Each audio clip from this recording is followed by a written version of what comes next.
नमस्कार दोस्तों, मेरा नाम है विजय कुमार गिरी और मैं आप लोगों का एक बार फिर से स्वागत करता हूं अपने यूट्यूब चैनल जिसका नाम है सुगा क्लासेस फॉर एग्रीकल्चर। दोस्तों, आज हम लोग पढ़ने वाले हैं ए फंडामेंटल्स ऑफ एग्रोनॉमी का 5वां लेक्चर, जिसमें आज हम लोग क्या क्या पढ़ने वाले हैं। आज हम पढ़ने वाले हैं क्रॉप न्यूट्रिएंट के बारे में। क्रॉप को कौन कौन से न्यूट्रिएंट की ज़रूरत होती है, किस क्राइटेरिया पे हम ये कहते हैं कि इनमें क्रॉप न्यूट्रिएंट की ज़रूरत है, कितने ऐसे क्रॉप न्यूट्रिएंट हैं जो पौधों के लिए ज़रूरी होते हैं, कौन कौन से ऐसे न्यूट्रिएंट हैं जो कौन कौन से काम करते हैं पौधे में, कौन सा न्यूट्रिएंट किस फंक्शन को कंप्लीट करता है पौधे में।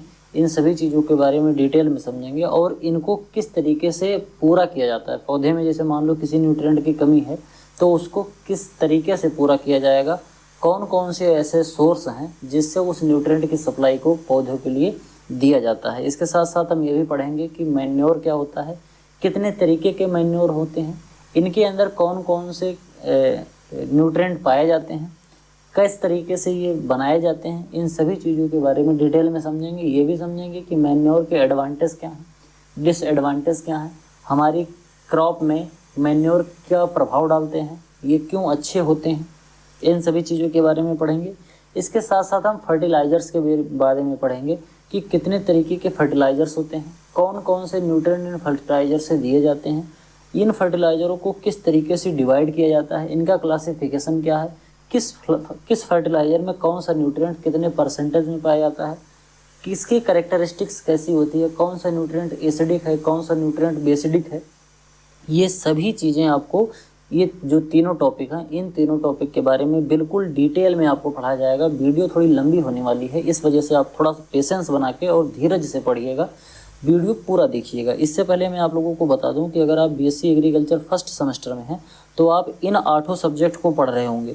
अगर इन 8 सब्जेक्ट को आपको पढ़ना है और डिटेल में पढ़ना है, एक डिटेल स्टडी करनी है, तो आप मात्र 500 रुपये इस पे पे करके, इस QR कोड के स्कैन करके मात्र 500 रुपये पे करके आप इन 8 जो कोर्स हैं उनको अच्छे से पढ़ सकते हैं। हर सब्जेक्ट का लगभग 30 लेक्चर में पढ़ाऊँगा, जो कि एक घंटे का होगा।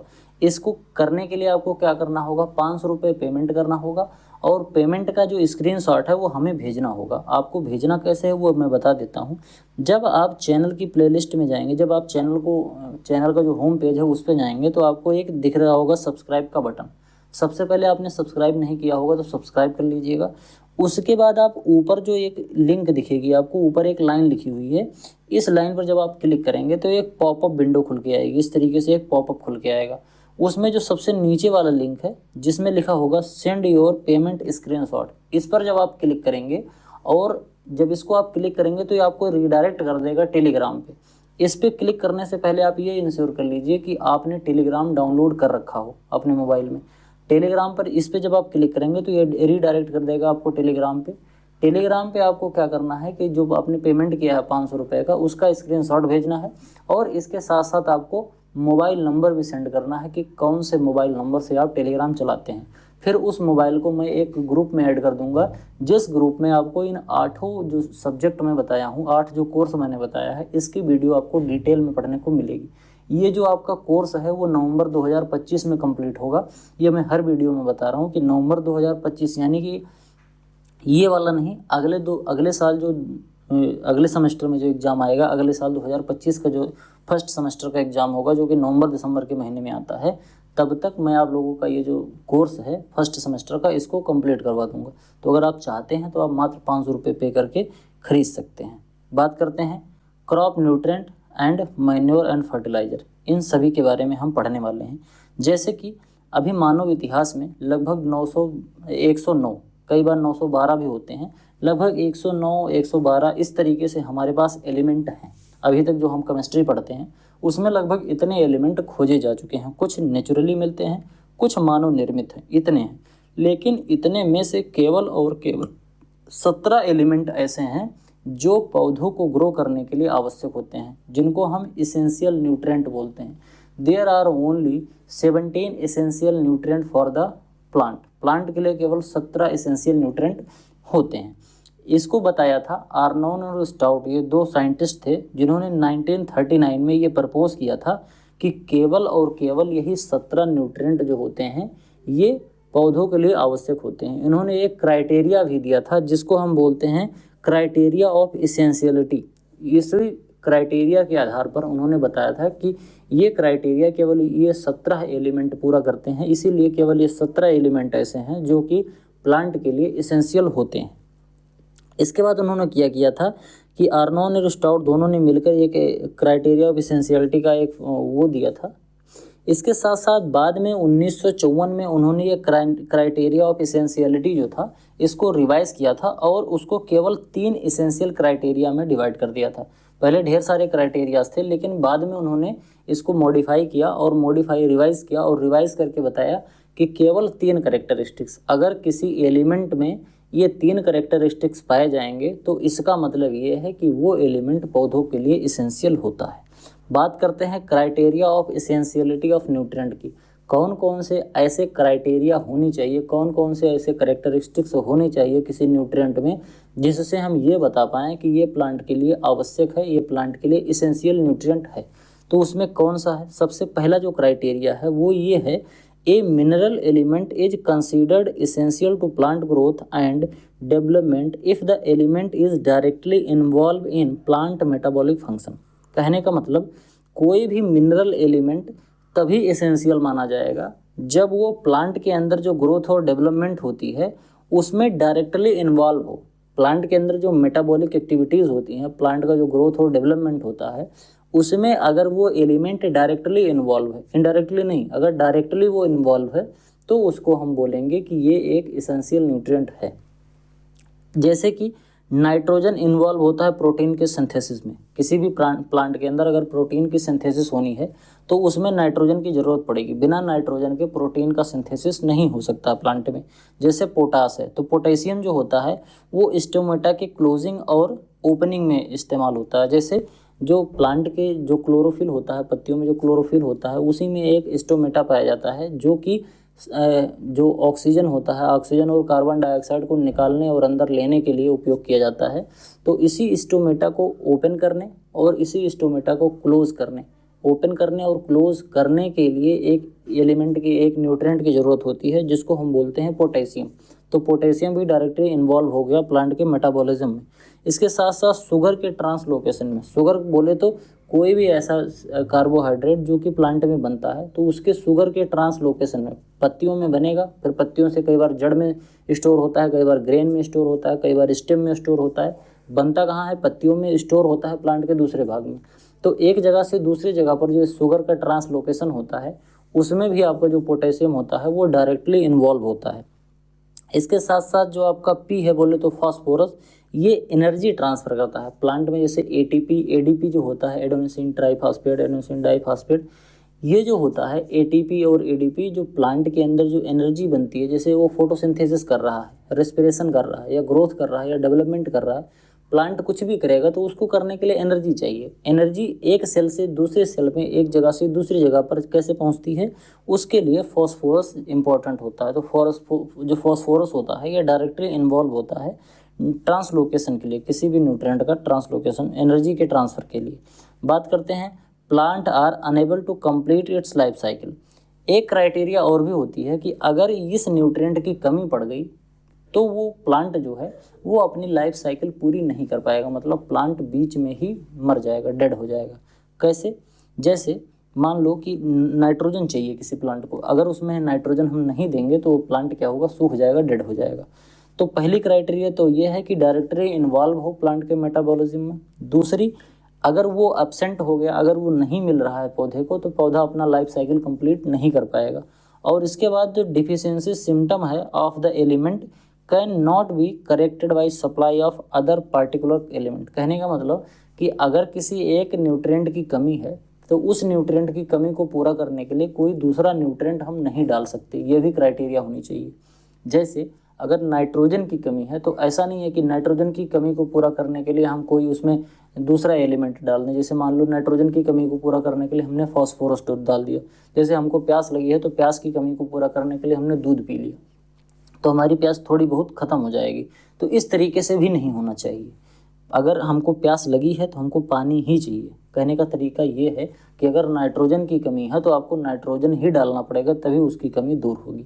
तो ये 3 क्राइटेरिया हैं जिसको क्राइटेरिया ऑफ इसेंशियलिटी बोलते हैं, जिनको पहले आर्नोन और स्टाउट ने दिया था, फिर बाद में आर्नोन ने इसको रिवाइज किया था। 3 क्राइटेरिया कौन कौन से? पहला बात तो प्लांट के जो मेटाबॉलिज्म होता है उसमें ये डायरेक्टली इन्वॉल्व होता है।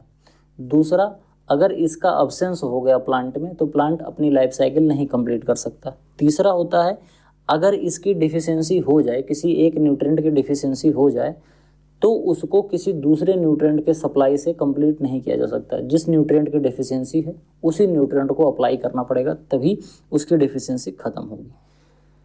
जैसे 17 element are considered essential element to plant growth. Plant के लिए 17 एसेंशियल न्यूट्रिएंट होते हैं, जिसमें से कार्बन है, हाइड्रोजन है और ऑक्सीजन है। ये 3 जो न्यूट्रिएंट होते हैं इनको हम बोलते हैं स्ट्रक्चरल या फिर बेसिक न्यूट्रिएंट बोलते हैं।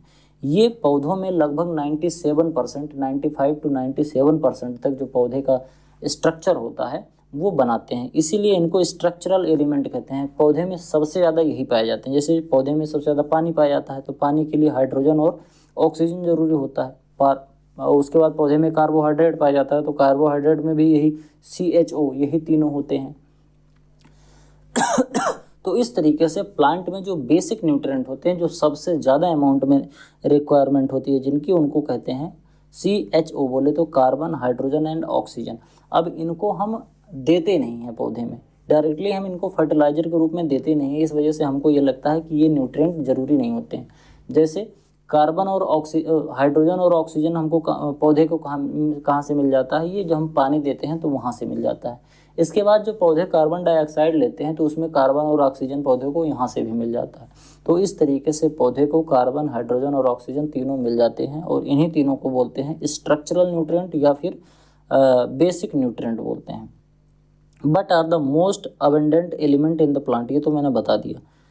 The photosynthesis process in green leaf convert carbon dioxide to CO and H2O into simple carbohydrate from the amino acid, sugar, protein, nucleic acid and other organism compound are synthesized। कहने का मतलब ये है कि चाहे amino acid बनाना हो, चाहे sugar बनाना हो, चाहे प्रोटीन बनाना हो, चाहे न्यूक्लिक एसिड बनाना हो, कुछ भी बनाना होगा तो उनमें ये 3 जो होते हैं CHO, बोले तो कार्बन, हाइड्रोजन और ऑक्सीजन, ये तीनों एलिमेंट जो होते हैं वो प्राइमरी एलिमेंट माने जाते हैं। द रिमेनिंग 14 एलिमेंट, 17 में से 3 तो ये निकल गए, बते 14 एलिमेंट। 14 एसेंशियल एलिमेंट जो होते हैं due to their primary source and mineral are the classify into macro and micro nutrient. एक तो ये बेसिक न्यूट्रिएंट हो गया, दूसरा होता है मैक्रो न्यूट्रिएंट और तीसरा होता है माइक्रो न्यूट्रिएंट। ये जो 14 एलिमेंट बचते हैं इन 14 मिनरल्स को किस में बांटा जाता है? मैक्रो न्यूट्रिएंट में और माइक्रो न्यूट्रिएंट में बांटा जाता है। ये किस तरीके से बांटा जाता है? जैसे हम बात करते हैं इसेंशियल न्यूट्रिएंट की, तो जो CHO होता है, ये तीनों जिसको हम स्ट्रक्चरल या फिर बेसिक न्यूट्रिएंट बोलते हैं, बट नॉट मिनरल, ये मिनरल नहीं होते। न्यूट्रिएंट तो होते हैं लेकिन ये मिनरल नहीं होते हैं। उसके बाद NPK, ये तीनों प्राइमरी न्यूट्रिएंट होते हैं और ये मैक्रो न्यूट्रिएंट होते हैं जो कि लार्ज क्वांटिटी में ज़रूरत होती है। फिर उसके बाद है CAMGS, बोले तो कैल्शियम, मैग्नीशियम एंड सल्फर, ये क्या होते हैं? सेकेंडरी एलिमेंट होते हैं। ये भी मैक्रो न्यूट्रिएंट होते हैं लेकिन इनकी क्वांटिटी थोड़ी कम होती है, पौधों में इसकी रिक्वायरमेंट थोड़ी कम होती है। इसके अपेक्षा NPK की अपेक्षा इनकी रिक्वायरमेंट थोड़ी कम होती है। इसके बाद जिंक है, आयरन है, कॉपर है, मैग्नीज है, ये मेटेलिक होते हैं, माइक्रो न्यूट्रिएंट होते हैं और ट्रेस एलिमेंट होते हैं। रिक्वायर बहुत लेस क्वांटिटी में इनकी रिक्वायरमेंट होती है पौधे में। इसके बाद बोरान है, मोलिब्डेनम है और क्लोरीन है। ये सभी कैसे होते हैं? ये होते हैं नॉन मेटेलिक होते हैं, माइक्रो न्यूट्रिएंट होते हैं और ट्रेस एलिमेंट होते हैं और रिक्वायर लो क्वांटिटी में इनकी भी ज़रूरत पड़ती है। निकल है, ये मेटेलिक होता है, माइक्रो न्यूट्रिएंट होता है, ट्रेस एलिमेंट होता है और लेसर क्वांटिटी में इसकी भी ज़रूरत पड़ती है। 17 एलिमेंट में से ये 17 एलिमेंट जो हैं वो एसेंशियल न्यूट्रिएंट होते हैं। इसके अलावा कुछ न्यूट्रिएंट ऐसे हैं जो पौधों के लिए डायरेक्टली इन्वॉल्व नहीं होते हैं, लेकिन वो पौधों के लिए जरूरी नहीं होते हैं, लेकिन अगर उनको मिल गया तो पौधे अच्छा परफॉर्म करते हैं। उनको हम बोलते हैं बेनिफिशियल न्यूट्रिएंट। ठीक, पहले तो होता है एसेंशियल न्यूट्रिएंट, जिनकी आवश्यकता पौधों को होती ही होती है। You have to complete these 17 element must. ये बहुत ज़्यादा ज़रूरी है कि 17 जो एलिमेंट है ये पूरा हो। अगर ये पूरे नहीं रहेंगे तो प्लांट हमारा फंक्शन नहीं कर पाएगा। इसके साथ साथ टाइम टू टाइम कुछ ऐसे एलिमेंट्स ऐड किए जाते हैं जो कि डायरेक्टली तो नहीं इन्वॉल्व होते हैं, इन तीनों क्राइटेरियाज में। लेकिन अगर ये मिल जाते हैं तो पौधा अच्छे से ग्रो करता है। उसमें आता है cobalt, sodium, silicon, selenium, vanadium और एल्यूमिनियम। ये कुछ ऐसे होते हैं जिनको हम बोलते हैं बेनिफिशियल न्यूट्रिएंट। तो बोले beneficial nutrient plus essential nutrient, और ये दोनों मिला के बनते हैं क्या, फंक्शनल न्यूट्रिएंट। तो 17 तो वो हो गए, 17 एसेंशियल न्यूट्रिएंट। उसके बाद 1 2 3 4 5 6 ये हो गए बेनिफिशियल। तो 17 और 6 23 न्यूट्रिएंट। बोले तो 21 से 23 न्यूट्रिएंट। कहीं कहीं पर आपको देखने को मिलेगा 21 न्यूट्रिएंट, कहीं पर आपको 23 मिलेगा टोटल मिला के, क्योंकि ये बेनिफिशियल न्यूट्रिएंट कहीं पर 4 मिलते हैं। जैसे यहाँ पर 1 2 3 4 5 6 मिल रहा है, तो कहीं कहीं पर 4 भी मिलते हैं। तो कुल फंक्शनल न्यूट्रिएंट चाहे 21 या 23, कहीं 21 मिलेगा कहीं 23 मिलेगा, जिसमें से 17 एलिमेंट जो हैं वो इसेंशियल हैं, और बाकी जो 4 या 6 बच रहे हैं वो आपके कैसे होते हैं, वो होते हैं बेनिफिशियल न्यूट्रिएंट, और इन्हीं दोनों को मिला के बनते हैं फंक्शनल न्यूट्रिएंट। जैसे कोबाल्ट की हम बात करें तो जो राइजोबियम होता है, जो हमारी दलहनी फसल होती है, राइजोबियम उनकी जड़ों में पाया जाता है। वो चाहे फिर कोई फ्री लिविंग नाइट्रोजन फिक्सेसिंग बैक्टीरिया जो होता है, जो फिर मिट्टियों में पाया जाता है, ये एनवायरनमेंट के नाइट्रोजन को एब्जॉर्ब करता है और मिट्टी में स्थिरीकरण करता है। इसके साथ साथ फिक्सिंग बैक्टीरिया, और इसके साथ साथ ब्लू ग्रीन एल्गी जो होता है, जिसको हम BGA बोलते हैं, ब्लू ग्रीन एल्गी, जो कि धान में यूज किया जाता है नाइट्रोजन की कमी को पूरा करने के लिए। इन सभी में कोबाल्ट की ज़रूरत होती है। अगर कोबाल्ट मिल गया तो ये तीनों चीज़ें अच्छे से फंक्शन कर पाएंगी। अगर ये तीनों चीज़ें अच्छे से फंक्शन कर पाएंगी तो नाइट्रोजन की कमी को पूरा होगा। कहने का मतलब ये है कि ये डायरेक्टली तो नहीं इन्वॉल्व है, लेकिन इनडायरेक्टली इन्वॉल्व है। ये कुछ ऐसा कर देगा जिससे जो इसेंशियल न्यूट्रिएंट है उनकी मात्रा जो है वो पौधों में बढ़ जाती है। सोडियम जो होता है ये हेलोफाइट्स प्लांट में ज़्यादा ज़रूरत होता है, और accumulate salt in vacuoles to maintain turgor and growth of the, यानी जो टर्गिडिटी प्रेशर होता है वो सब मेंटेन करने के लिए प्लांट में ये सोडियम की ज़रूरत होती है। और टर्गिडिटी प्रेशर क्या होता है, ये जब मैं आपको क्रॉप फिजियोलॉजी या प्लांट फिजियोलॉजी जब पढ़ाऊँगा तो उसमें डिटेल में बताऊँगा टर्गिडिटी क्या होता है। इसके बाद सिलिकॉन आता है, जो कि राइस शुगर कैन क्रॉप में एक स्पेसिफिक रोल प्ले करता है। ये accumulate in cell wall which strengthen the stem, provide crop lodging and increase water use efficiency। जब ये सिलिकॉन, चाहे वो राइस में हो चाहे शुगर केन हो, इनमें जब ये सिलिकॉन हम डालते हैं या सिलिकॉन जब इसमें यूज होता है तो वो क्या करता है, स्टेम को, जो स्टेम होता है उसको मजबूत करता है और गिरने से बचाता है। जैसे धान और जो गन्ने होते हैं ये गिर जाते हैं, जब हवा चलती है तो गिर जाते हैं, तो इनको रोकता है। और इसके साथ साथ जो वाटर यूज इफिशियंसी है हमारे क्रॉप की, उसको भी बढ़ाता है। कई बार एग्जाम में पूछा गया है कि राइस के लिए कौन सा बेनिफिशियल न्यूट्रिएंट है, तो सिलिका है। तो राइस के लिए सिलिका है, ये कई बार एग्जाम में पूछा जा चुका है। इसके बाद हम बात करते हैं vanadium. Is essential for growth of green algae. Green algae के ग्रोथ के लिए वेनेडियम की ज़रूरत पड़ती है। एल्यूमिनियम जो होता है ये भी एक तरीके के जो हमारी फील्ड होती है उसकी जो वाटर होल्डिंग कैपेसिटी है, यानी कि फील्ड में मॉइस्चर को देरी तक बनाए रखने के लिए एल्यूमिनियम का उपयोग किया जाता है। आगे बात करते हैं क्लासिफिकेशन ऑफ न्यूट्रिएंट की। जैसे मैंने बताया कि क्लासिफिकेशन ऑफ द न्यूट्रिएंट वो कई तरीके से क्लासीफाई किया गया है। जैसे पहला क्लासिफिकेशन है on the basis of quantity of nutrient required. कौन सा न्यूट्रिएंट कितनी क्वांटिटी में रिक्वायर्ड है उसके आधार पर क्लासिफिकेशन, जिसमें सबसे पहला है बेसिक न्यूट्रिएंट। बेसिक न्यूट्रिएंट जो होते हैं कार्बन, हाइड्रोजन और ऑक्सीजन होते हैं।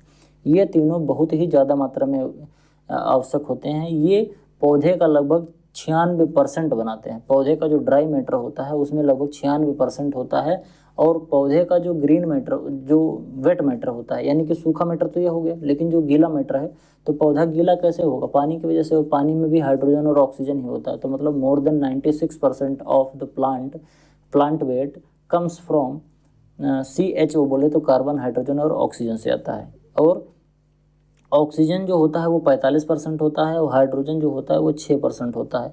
कार्बन और ऑक्सीजन दोनों मिला के लगभग 45% और 6% बनाते हैं। इस तरीके से आप अंदाज सकते हैं कि जो बेसिक जो न्यूट्रिएंट होते हैं, जिनको हम फंक्शनल न्यूट्रिएंट बोलते हैं, ये कितने ज़्यादा, ये बेसिक न्यूट्रिएंट, ये स्ट्रक्चरल न्यूट्रिएंट जो बोलते हैं, वो कितने ज़्यादा पौधे के लिए इंपॉर्टेंट होते हैं।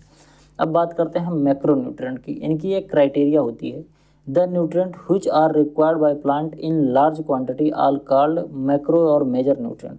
इनको लार्ज क्वांटिटी में ज़रूरत पड़ती है, उसको हम बोलते हैं मैक्रो या फिर मेजर न्यूट्रिएंट बोलते हैं। इसमें आपका 6 एलिमेंट आते हैं, 6 न्यूट्रिएंट आते हैं। जैसे nitrogen, phosphorus, potash, calcium, magnesium, sulphur, carbon, hydrogen and oxygen, ये सभी किस में आते हैं? मैक्रो न्यूट्रिएंट में आते हैं, जिसमें से कई किताब में ये जो कार्बन, हाइड्रोजन और ऑक्सीजन है ये दोनों नहीं रहता है।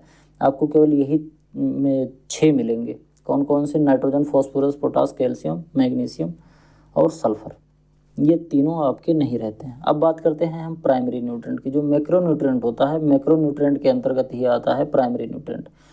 Among macronutrient, nitrogen, phosphorus and potash are known as primary nutrient which are required in a proper ratio for a successful crop। एक प्रॉपर रेशियो में इनकी ज़रूरत होती है, जैसे 1:2:1 इस रेशियो में ज़रूरत होती है इसकी। ग्रेमिनी जो क्रॉप है, बोले तो अगर अनाज वाली फसलें हैं तो उसमें 1:2:1 के अनुपात में इसकी ज़रूरत पड़ती है। आगे बात करते हैं आगे बात करते हैं जो सेकेंडरी न्यूट्रिएंट होता है। Next to primary nutrient these are 3 element, जैसे कैल्शियम, मैग्नीशियम और सल्फर है, इनको भी सेकेंडरी न्यूट्रिएंट बोला जाता है। इसमें क्या होता है? एक तो प्राइमरी न्यूट्रिएंट से इनकी रिक्वायरमेंट कम होती है, जैसे सबसे ज़्यादा रिक्वायरमेंट तो बेसिक न्यूट्रिएंट की होती है, उसके बाद फिर मैक्रो न्यूट्रिएंट में प्राइमरी न्यूट्रिएंट की रिक्वायरमेंट होती है, उससे बाद में फिर क्या होता है? सेकेंडरी न्यूट्रिएंट की बात होती है, फिर अंत में आता है माइक्रो न्यूट्रिएंट। ये जो माइक्रो न्यूट्रिएंट होते हैं, ये 8 माइक्रो न्यूट्रिएंट होते हैं, जिसमें आपका magnesium, iron, zinc, copper, boron, molybdenum, chlorine और कोबाल्ट, ये जितने हैं ये सभी किस में आते हैं?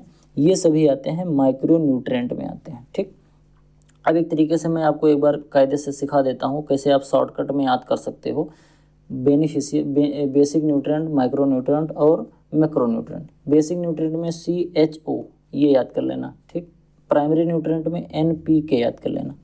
उसके बाद सेकेंडरी न्यूट्रिएंट में CAMGS याद कर लेना। ठीक, अब आगे जो माइक्रो न्यूट्रिएंट है उसमें क्या याद करना? फी बोले तो आयरन, Mn, मैग्नीज, फी मन सू,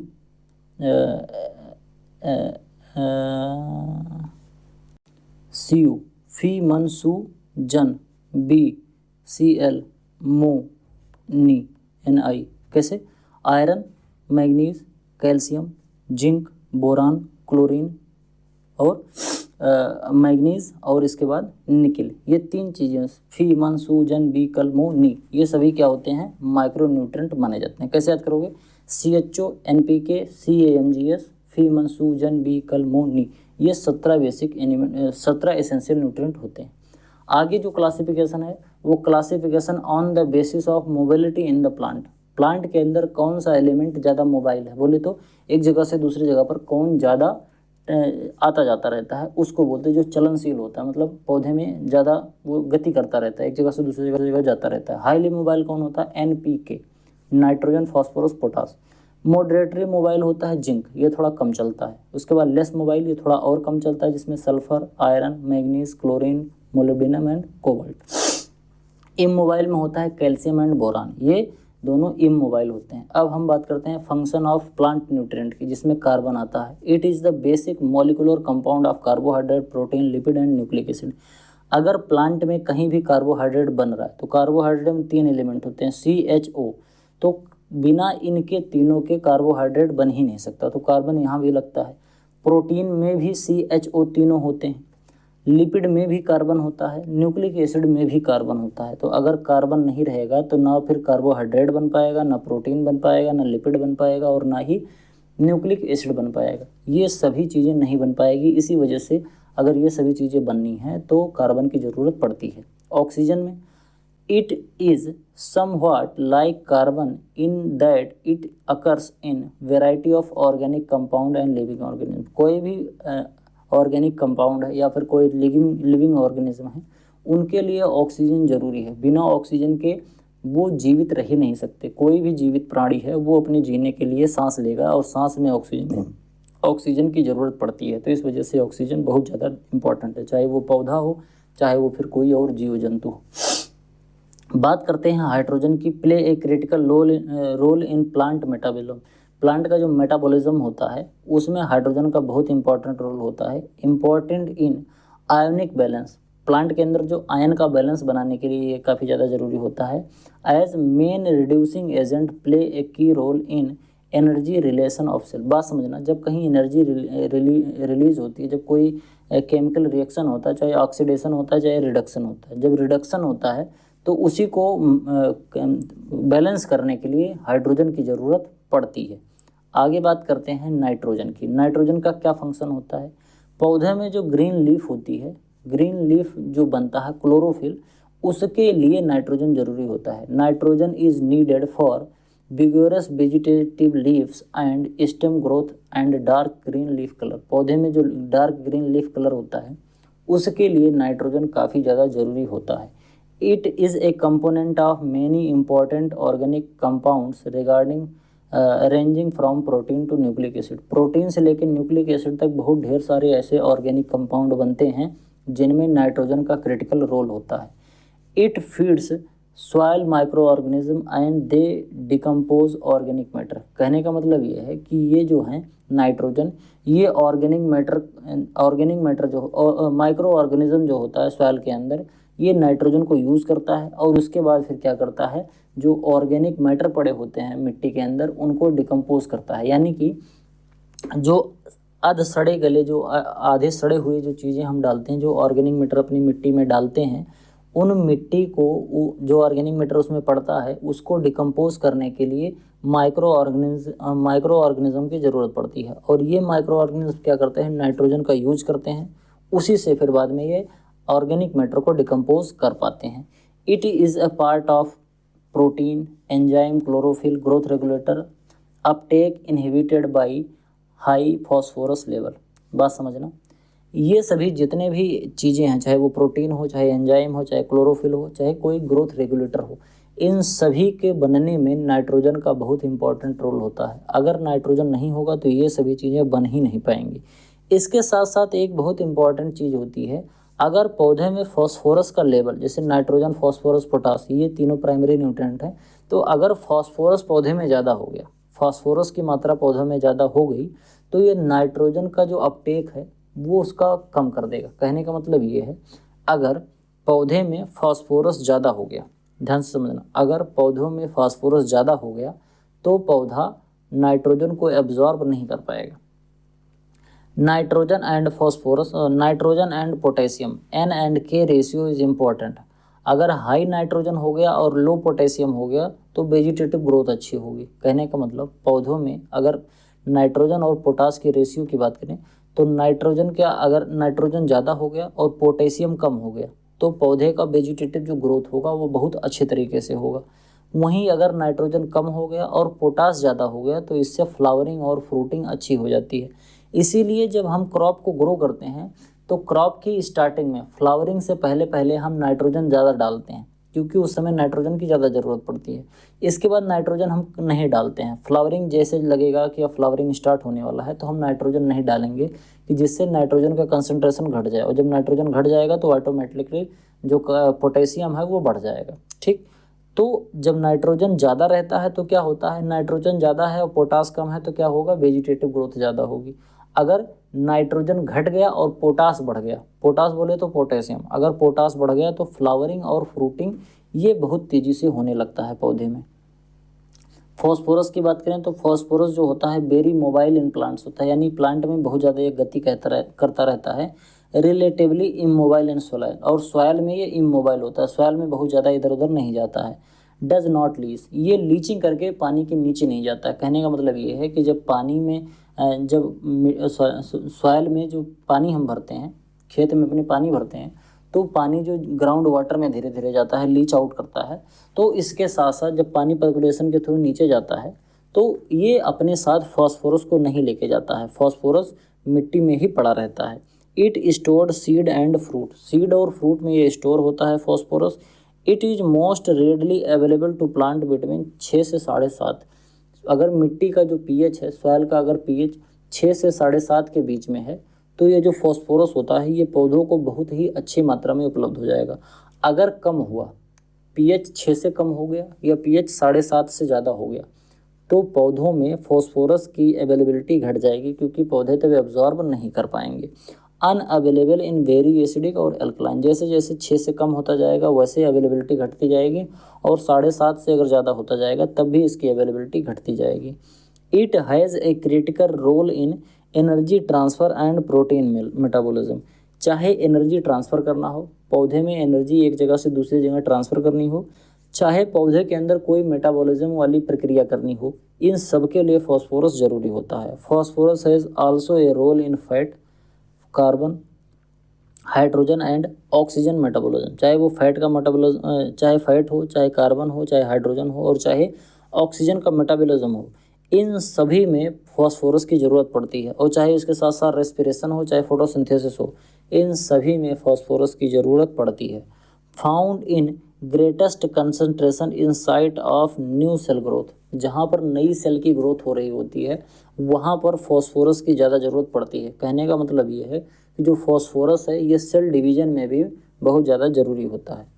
phosphorus absorption is reduced at low soil temperature. जब सॉइल का टेम्परेचर घट जाता है तो फॉस्फोरस का जो एब्जॉर्बेशन है वो घट जाता है। यानी कि जब ठंडी का मौसम आता है, जब मिट्टी ठंडी हो जाती है तो पौधे फॉस्फोरस को एब्जॉर्ब नहीं कर पाते हैं मिट्टी से।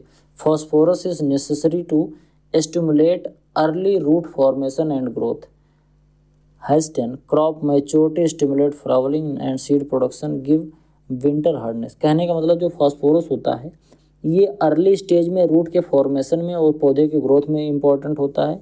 इसके साथ साथ जब ये क्रॉप मैच्योरिटी में आता है तो फ्लावरिंग और सीड प्रोडक्शन में काफ़ी ज़्यादा इम्पॉर्टेंट होता है। और पौधे में जो हार्डीनेस होता है ये भी, जिससे पौधा गिरे ना, इसके लिए भी ज़्यादा ज़रूरी होता है फॉस्फोरस। बात करते हैं पोटेशियम की। पोटेशियम जिसको हम पोटास भी बोलते हैं, K2O इसका केमिकल नाम होता है, इस तरीके से इसको लिखा जाता है K2O। ये हाईली मोबाइल होता है प्लांट में और इनमोबाइल होता है सॉयल में। इट टेंड टू लीच, ये लीच कर जाता है। यानी कि अगर पानी ज़्यादा हो गया मिट्टी में तो जो पानी नीचे जब सोख के जाएगा तो अपने साथ पोटेशियम को भी लेके चला जाता है। पोटेशियम जो होता है वो बीगर और डिजीज रेजिस्टेंट को इंक्रीज़ करता है। यानी कि पौधे में जो रोग लगता है उसके लिए प्रति रेजिस्टेंट होता है। यानी कि अगर पोटेशियम हमने ज़्यादा डाल दिया तो जो पौधा है उसमें रोग प्रतिरोधक क्षमता बढ़ जाती है। Helps development of root system, ये रूट सिस्टम जो पौधे का होता है उसको अच्छे तरीके से डेवलप करने के लिए ज़रूरी होता है। पौधे की जो क्वालिटी होती है, प्लांट की जो क्वालिटी होती है उसको इम्प्रूव करता है। इसके साथ साथ जो विंटर हार्डनेस होती है उसको इंक्रीज़ करता है। कैसे इंक्रीज़ करेगा? Carbohydrate storage in root, root में कार्बोहाइड्रेट स्टोरेज होता है, इससे जो विंटर हार्डनेस होता है उसको इंक्रीज़ कर देता है। इंक्रीज प्रोटीन प्रोडक्शन, प्रोटीन के प्रोडक्शन को इंक्रीज़ करता है। And essential to starch, sugar and oil formation and transfer and in water relation. Water relation, चाहे वो स्टार्च हो, चाहे शुगर हो, चाहे ऑयल फॉर्मेशन हो, इन सब को फॉर्मेट करने में भी इम्पॉर्टेंट होता है और इनके ट्रांसफ़र में भी काफ़ी ज़्यादा इम्पॉर्टेंट होता है। It helps in osmotic and ionic regulation, चाहे ऑस्मोटिक प्रेशर हो उसको रेगुलेट करने में, चाहे आयोनिक रेगुलेशन हो, इन सभी चीज़ों को रेगुलेट करने में भी पोटेशियम इम्पॉर्टेंट होता है।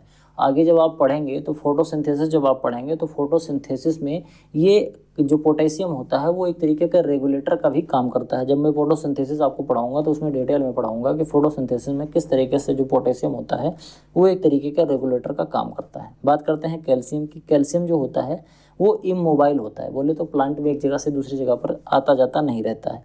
ये relatively immobile in soil, soil में भी इमोबाइल होता है। ये मॉडरेटरी लीचेबल होता है, यानी कि बहुत हल्के मात्रा में ये लीच आउट करता है। लीच आउट करने का क्या मतलब होता है? देखो बार बार लीच आउट आ रहा है। लीच आउट का मतलब होता है जब पानी के साथ न्यूट्रिएंट घुल जाता है और घुल के पानी के साथ साथ ही नीचे अंडरग्राउंड में चला जाता है, मिट्टी के ऊपरी सतह पर उपलब्ध नहीं रह जाता, तो उसको लीचिंग कहते हैं। तो ये मॉडरेटरी लीचेबल होता है, यानी कि थोड़ी बहुत लीचिंग इसके अंदर होती है। Calcium is necessary for sale elongation, कोशिकाओं को लंबा करने में कैल्शियम की ज़रूरत पड़ती है। इसके डिवीज़न में भी कैल्शियम की ज़रूरत पड़ती है। प्रोटीन के सिंथेसिस में ज़रूरत पड़ती है। रूट और लीफ के डेवलपमेंट में भी कैल्शियम की ज़रूरत पड़ती है और प्लांट विगोर को भी डेवलप करने में कैल्शियम की ज़रूरत पड़ती है। It influence intake of other nutrient and increase calcium content of plant, यानी कि ये जो होता है कैल्शियम ये इन्फ्लुएंस करता है दूसरे न्यूट्रिएंट के इनटेक को। कहने का मतलब ये जो कैल्शियम होता है ये दूसरे और जो न्यूट्रिएंट होते हैं उनके इनटेक को, यानी पौधे उनको एब्जॉर्ब कर पाएँ, उसके लिए भी रिस्पॉन्सिबल होता है। Important in cell wall structure and as a enzyme activator, ये सेल वॉल जो बनती है प्लांट की उसमें भी इम्पॉर्टेंट होता है, और इसके साथ साथ एक एंजाइम एक्टिवेटर के तरीके से भी कैल्शियम काम करता है। बात करते हैं इसके बाद मैग्नीशियम की। मैग्नीशियम जो होता है वो मोबाइल होता है प्लांट में, यानी प्लांट में एक जगह से दूसरी जगह पर ये जाता रहता है। Mobile in acidic soil, acidic soil में भी ये मोबाइल होता है। And firmly immobile above pH 6.5, अगर 6.5 से ऊपर अगर pH जाएगा तो धीरे धीरे ये इमोबाइल होता जाएगा। ये लीच कर जाता है सॉइल में, मतलब सॉइल से ये नीचे चला जाएगा पानी के साथ। मैग्नीशियम नेसेसरी होता है शुगर के फॉर्मेशन में, प्रोटीन में, ऑयल में, फैट में, regulation the Uptake of other nutrient, जैसे फॉस्फोरस के न्यूट्रिएंट में, फॉस्फोरस के अपटेक में ये इंपॉर्टेंट होता है। It is a component of, ये क्लोरोफिल का एक कंपोनेंट होता है। जब क्लोरोफिल का आप स्ट्रक्चर पढ़ेंगे, क्लोरोफिल का जब फार्मूला पढ़ेंगे तो आपको उसमें देखने को मिलेगा मैग्नीशियम। तो क्लोरोफिल बनाने में मैग्नीशियम एक्टिवली पार्टिसिपेट करता है। वहीं क्लोरोफिल का जो काला कलर होता है वो करने के लिए नाइट्रोजन की ज़रूरत पड़ती है, और फॉस्फोरस कैरियर के तरीके से भी ये काम करता है मैग्नीशियम। बात करते हैं सल्फ़र की। सल्फ़र जो होता है वो प्लांट में मोबाइल होता है। ऑर्गेनिक जो सल्फ़र होता है वो converted into available sulphur by soil bacteria. Soil के अंदर जो सल्फ़र सॉल्युबलाइजिंग बैक्टीरिया होते हैं, सॉयल साइंस में हम पढ़ेंगे, कुछ ऐसे बैक्टीरियाज होते हैं जिनको हम बोलते हैं सल्फ़र सॉल्युबलाइजिंग बैक्टीरिया। जो सल्फ़र होता है ये पौधों को डायरेक्टली नहीं मिलता है। देखो, जितने भी न्यूट्रिएंट होते हैं पौधे को डायरेक्टली नहीं मिलेंगे। डायरेक्टली तब मिलेंगे जब वो इनकार्बनिक बनेंगे। कार्बनिक रहेंगे तब तक नहीं मिलेंगे, कार्बनिक बनते हैं। तो कुछ ऐसे होते हैं जिसके सल्फ़र सॉल्युबलाइजिंग जो बैक्टीरियाज होते हैं, ये बैक्टीरिया इसको कन्वर्ट कर देते हैं ऑर्गेनिक सल्फ़र को इनऑर्गेनिक सल्फ़र में, और तब ये इनऑर्गेनिक सल्फ़र पौधे एब्जॉर्ब कर पाते हैं और अपने अंदर अवशोषित कर पाते हैं। इट इज़ आल्सो लीचेबल, यानी कि ये भी लीच आउट हो जाता है। इट इज़ रेयरली डिफिशिएंट, ये पौधों में बहुत कम ही ऐसे होते हैं, ऐसे कम ही फील्ड होती है जहाँ पर ये डिफिशिएंट होते हैं। लेकिन अब सल्फ़र की ज़रूरत पड़ने लगी है। ऑयल फॉर्मेशन में सल्फ़र काफ़ी ज़्यादा इंपॉर्टेंट होता है। तो हमारे जो तिल वाली फसलें हैं उसमें सल्फ़र डालते हैं, इसके साथ जो गन्ना है उसमें भी सल्फ़र डाला जाता है। बात करते हैं, sulphur is necessary to maintain dark colour, dark green colour. Dark green colour के लिए भी सल्फ़र ज़रूरी होता है। Stimulate seed production, seed production को स्टिमुलेट करता है। Promote root and general plant growth, root को और जनरल प्लांट ग्रोथ को भी ये ज़्यादा स्टिमुलेट करता है, इससे प्लांट की ग्रोथ अच्छी होती है। It is part of protein, amino acid, vitamins and important in respiration. ये प्रोटीन में भी बहुत इंपॉर्टेंट होता है, अमीनो एसिड में भी इंपॉर्टेंट होता है, विटामिन में भी इंपॉर्टेंट होता है, और इसके साथ साथ ये प्लांट में जो रेस्पिरेशन होता है, जो प्लांट में श्वसन होता है, उसमें भी सल्फ़र की ज़रूरत पड़ती है। आयरन जो होता है ये क्लोरोफिल के मेंटेनेंस में बहुत ज़रूरत होता है। आयरन प्लांट में इमोबाइल होता है, और it is an essential component of many haem and non haem iron enzyme. कुछ ऐसे एंजाइम्स होते हैं जिनको ये क्या करता है, जिनके बनाने में ये काफ़ी ज़्यादा इसेंशियल होता है। चाहे कुछ हीमो प्रोटीन हो, चाहे कोई हीमो एंजाइम हो या कोई नॉन हीमो एंजाइम हो, इन सभी एंजाइम को बनने के लिए जो आयरन होता है ये एक इम्पॉर्टेंट कंपोनेंट होता है। एंड कैरियर्स इंक्लूडिंग साइटोक्रोम्स के फॉर्मेशन में भी ये बहुत ज़्यादा ज़रूरी होता है। और नाइट्रोजन फिक्सेशन, फोटोसिंथेसिस और इलेक्ट्रॉन ट्रांसफ़र में भी ज़रूरत होती है। जब फोटोसिंथेसिस होती है तो फोटोसिंथेसिस में जो इलेक्ट्रॉन ट्रांसफ़र होता है वो आयरन की वजह से होता है। ठीक, आगे बात करते हैं जिंक की। जिंक बहुत ही इंपॉर्टेंट होता है एंजाइम, ये प्लांट एंजाइम के लिए ज़्यादा होता है। प्लांट एंजाइम जो फंक्शन होता है उसके लिए ज़्यादा ज़रूरी होता है। सीड प्रोडक्शन में ज़रूरी होता है और स्टार्च के प्रोडक्शन में ज़रूरी होता है। It needed oil for oxygen synthesis. Oxygen एक एंजाइम होता है, ध्यान से समझना। ऑक्सीजन जो होता है वो एक एंजाइम होता है, और ये ऑक्सीजन एंजाइम कहाँ पाया जाता है, पौधों के टिप पर पाया जाता है, यानी कि पौधों का जो सबसे टर्मिनल पोर्शन होता है जहाँ से पौधों की लंबाई बढ़ती है वहाँ पाया जाता है। तो ऑक्सीजन जो होता है ये पौधों की लंबाई के लिए ज़रूरी होता है, और जिंक जो होता है वो ऑक्सीजन के लिए ज़रूरी होता है। कहने का मतलब जिंक जो होगा वो ऑक्सीजन को बढ़ाएगा, और ऑक्सीजन एंजाइम जो है वो पौधों की हाइट को बढ़ाएगा। इस तरीके से पौधे की हाइट में भी इनडायरेक्टली जिंक इन्वॉल्व होता है। बात करते हैं मैग्नीज की, जिनको Mn बोलते हैं। Manganese involve in oxygen evolution system of photosynthesis. Photosynthesis जब होती है तो उसमें जो ऑक्सीजन बनता है उसके लिए मैग्नीज की ज़रूरत पड़ती है। It can substitute for magnesium in many of the photo phosphorylating and group transfer reaction. जो कुछ ग्रुप ट्रांसफ़र रिएक्शन होते हैं यानी कि कुछ बायोकेमिकल रिएक्शंस जो होते हैं वहाँ पर मैग्नीशियम की कमी को दूर करने के लिए मैग्नीज का उपयोग हो सकता है। ठीक, ये बायोकेमिकल जो एक्टिविटीज़ होती है प्लांट में उसकी बात कर रहा हूँ, नहीं तो ऐसे समझो कि मैग्नीशियम की कमी है तो मैग्नीज डाल दें, ऐसा नहीं कह रहा हूँ। It influence oxygen level in plant में जो ऑक्सीजन लेवल होता है, जैसे अभी मैंने बताया कि ऑक्सीजन पौधे के टर्मिनल पोर्शन पर पाया जाता है, तो उसको इन्फ्लुएंस करता है प्लांट में। इसके साथ साथ manganese increase availability of calcium and magnesium. जब मैग्नीज अच्छी मात्रा में पौधे में होगा तो पौधे अच्छे तरीके से कैल्शियम और मैग्नीशियम को एब्जॉर्ब कर पाएंगे।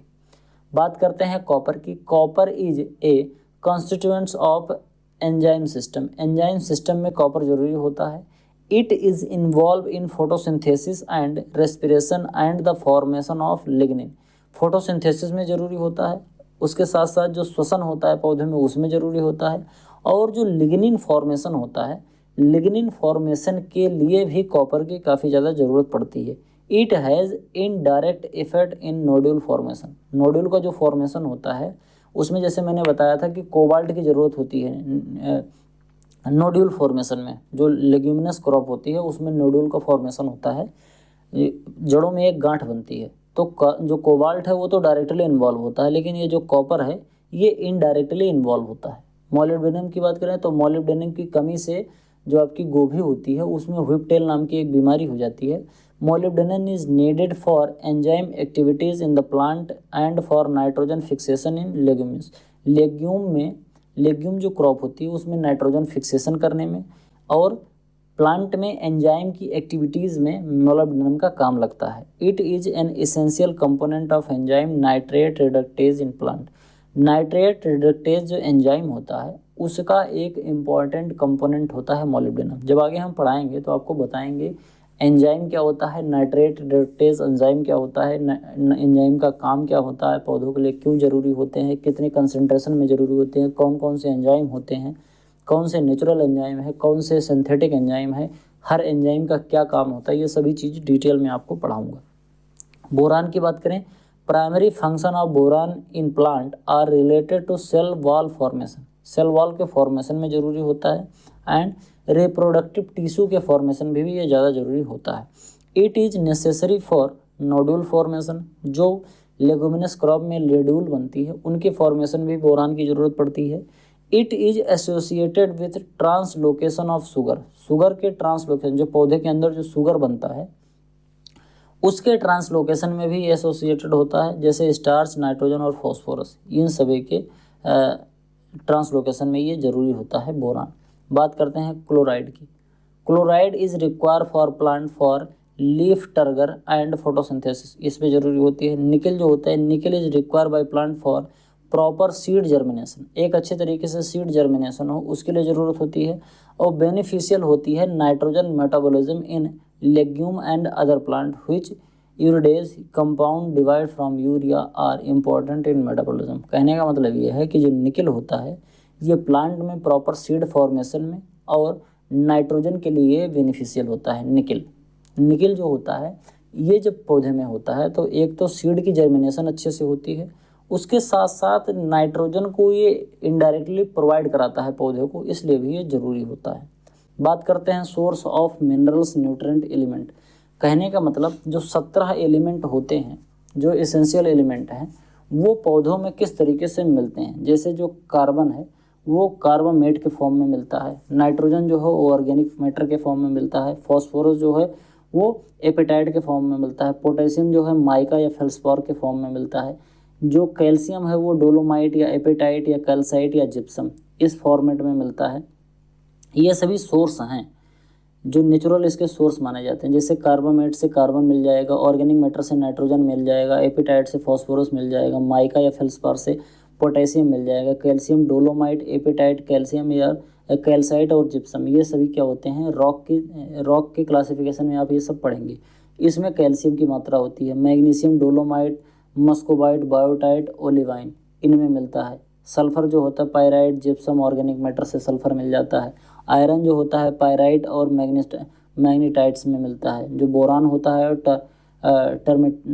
टर्मलाइन में मिलता है। जो आपका कॉपर होता है वो कैल्कोपाइट में और ओलेविन और बायोटाइट में मिलता है। जो मैग्नीज होता है वो मैग्नीसाइट, ओलेविन और पायरोल्यूसाइट में मिलता है। जो मोलिब्डेनम है वो ओलिविन में मिलता है। जिंक जो है वो ओलिविन और बायोटाइट में मिलता है। कैल्शियम जो होता है वो एपिटाइट में, क्लोरीन जो है वो एपिटाइट में मिलता है। निकल जो है वो निकल लीफरस में मिलता है और इसके साथ लिमोनाइट में मिलता है और पेंटलैंडिटी में मिलता है। इन सभी चीज़ों में आपको निकल देखने को मिलता है। तो ये आपको जो ये टेबल मैंने आपको दिखाया है, ये टेबल बहुत ही ज़्यादा ज़रूरी है, बहुत ही ज़्यादा इम्पॉर्टेंट है। तो आप लोग इस टेबल को बहुत ही ज़्यादा डिटेल में पढ़ लीजिएगा, देख लीजिएगा, जान लीजिएगा और इसको बार बार रट लीजिएगा कि कौन सा न्यूट्रिएंट किस चीज़ से मिलता है। नेचुरल, जैसे कई बार क्वेश्चन पूछा जाता है कि कार्बन का नेचुरल सोर्स क्या है, तो कार्बामेट है।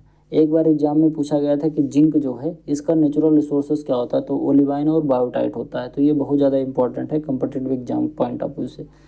आगे बात करते हैं मैन्योर की। न्यूट्रिएंट जो था वो आपका खत्म हुआ, अब हम बात करेंगे किसकी, मैन्योर की बात करेंगे। मैन्योर में जो होता है organic matter, the plant and animal waste that are use as a source of plant nutrient, they release nutrient after their decomposition. Manure एक तरीके के ऑर्गेनिक मैटर होते हैं जो प्लांट और एनिमल के वेस्ट से बने होते हैं। जब ये अच्छे तरीके से डिकम्पोज हो जाते हैं, सड़ जाते हैं, तब ये पौधों को न्यूट्रिएंट की सप्लाई कराते हैं। जो ऑर्गेनिक मैटर होते हैं, ये जो मैन्योर होते हैं, ये एक ऐसे ऑर्गेनिक मैटर होते हैं जो कि ह्यूमन से, एनिमल से और प्लांट के रेजिड्यू से डिराइव होते हैं। ये पहले स्टार्टिंग में बहुत ही कॉम्प्लेक्स ऑर्गेनिक फॉर्म में होते हैं, लेकिन बाद में जब ये धीरे धीरे डिकम्पोज होते हैं तब ऑर्गेनिक फॉर्म में बनते हैं, सिंपल ऑर्गेनिक फॉर्म में। और बाद में यह simple organic form inorganic form में कन्वर्ट होता है और ये पौधों को एब्जॉर्ब होते हैं। ठीक, इनका जो रेजिडुअल इफेक्ट होता है इनका बहुत लंबा होता है, यानी कि मैन्योर जो होते हैं ये पौधे को प्राप्त तो होते हैं न्यूट्रिएंट के माध्यम से, लेकिन बहुत देर में प्राप्त होते हैं। जैसे यूरिया है, आज मैंने डाला और तुरंत ही पौधे को मिलना शुरू हो गया, उस तरीके से मैन्योर प्राप्त नहीं होता। हमने मैन्योर डाला तो कई बार साल भर लग जाता है, कई बार एक फसल में डाला अगली फसल में मिलता है। इस तरीके से काफ़ी टाइम टेकिंग प्रोसेस होती है मैन्योर से न्यूट्रिएंट की प्राप्ति करना।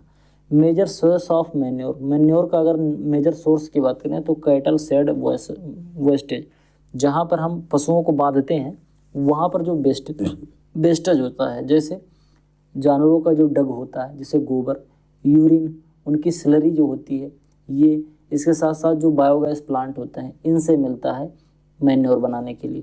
फिर ह्यूमन हैबिटेशन वेस्ट, जहाँ पर आदमी रहते हैं उनका वेस्ट, जैसे नाइट सॉइल क्या बोलते हैं, जो ह्यूमन का एक्सक्रीशन होता है उसी को जब कायदे से सड़ा दिया जाता है, डिकम्पोज हो जाता है, तो वो नाइट सॉइल बन जाता है। ह्यूमन का जो यूरिन होता है, टाउन के रिफ्यूज होते हैं, जैसे सब्जी बनाएंगे तो सब्जी का जो वेस्ट है, खाना बनाएंगे उसका जो वेस्ट है, सीवेज जो है वो है, स्लज जो है, इनसे मैन्योर बनाया जाता है। पाउल्ट्री में जो ड्रॉपिंग ऑफ सीप एंड गोट का जो ड्रॉपिंग होता है, जिनको मेगनी बोलते हैं, उससे भी मैन्योर बनाया जाता है। स्लेटर हाउसेस से जो बीन मोल मिलती है, यानी कि जो कसाई खाने होते हैं जहाँ पर जानवर को काटा जाता है, वहाँ पर आपको बोन मिल मिलेगा, यानी कि हड्डियों का चूरा मिलेगा, मीट मिल मिलेगा। उसके बाद फिर ब्लड मील मिलता है, हॉर्न मिलता है, हुफ मिलता है, खुर मिलता है, फिश वॉसेस मिलते हैं।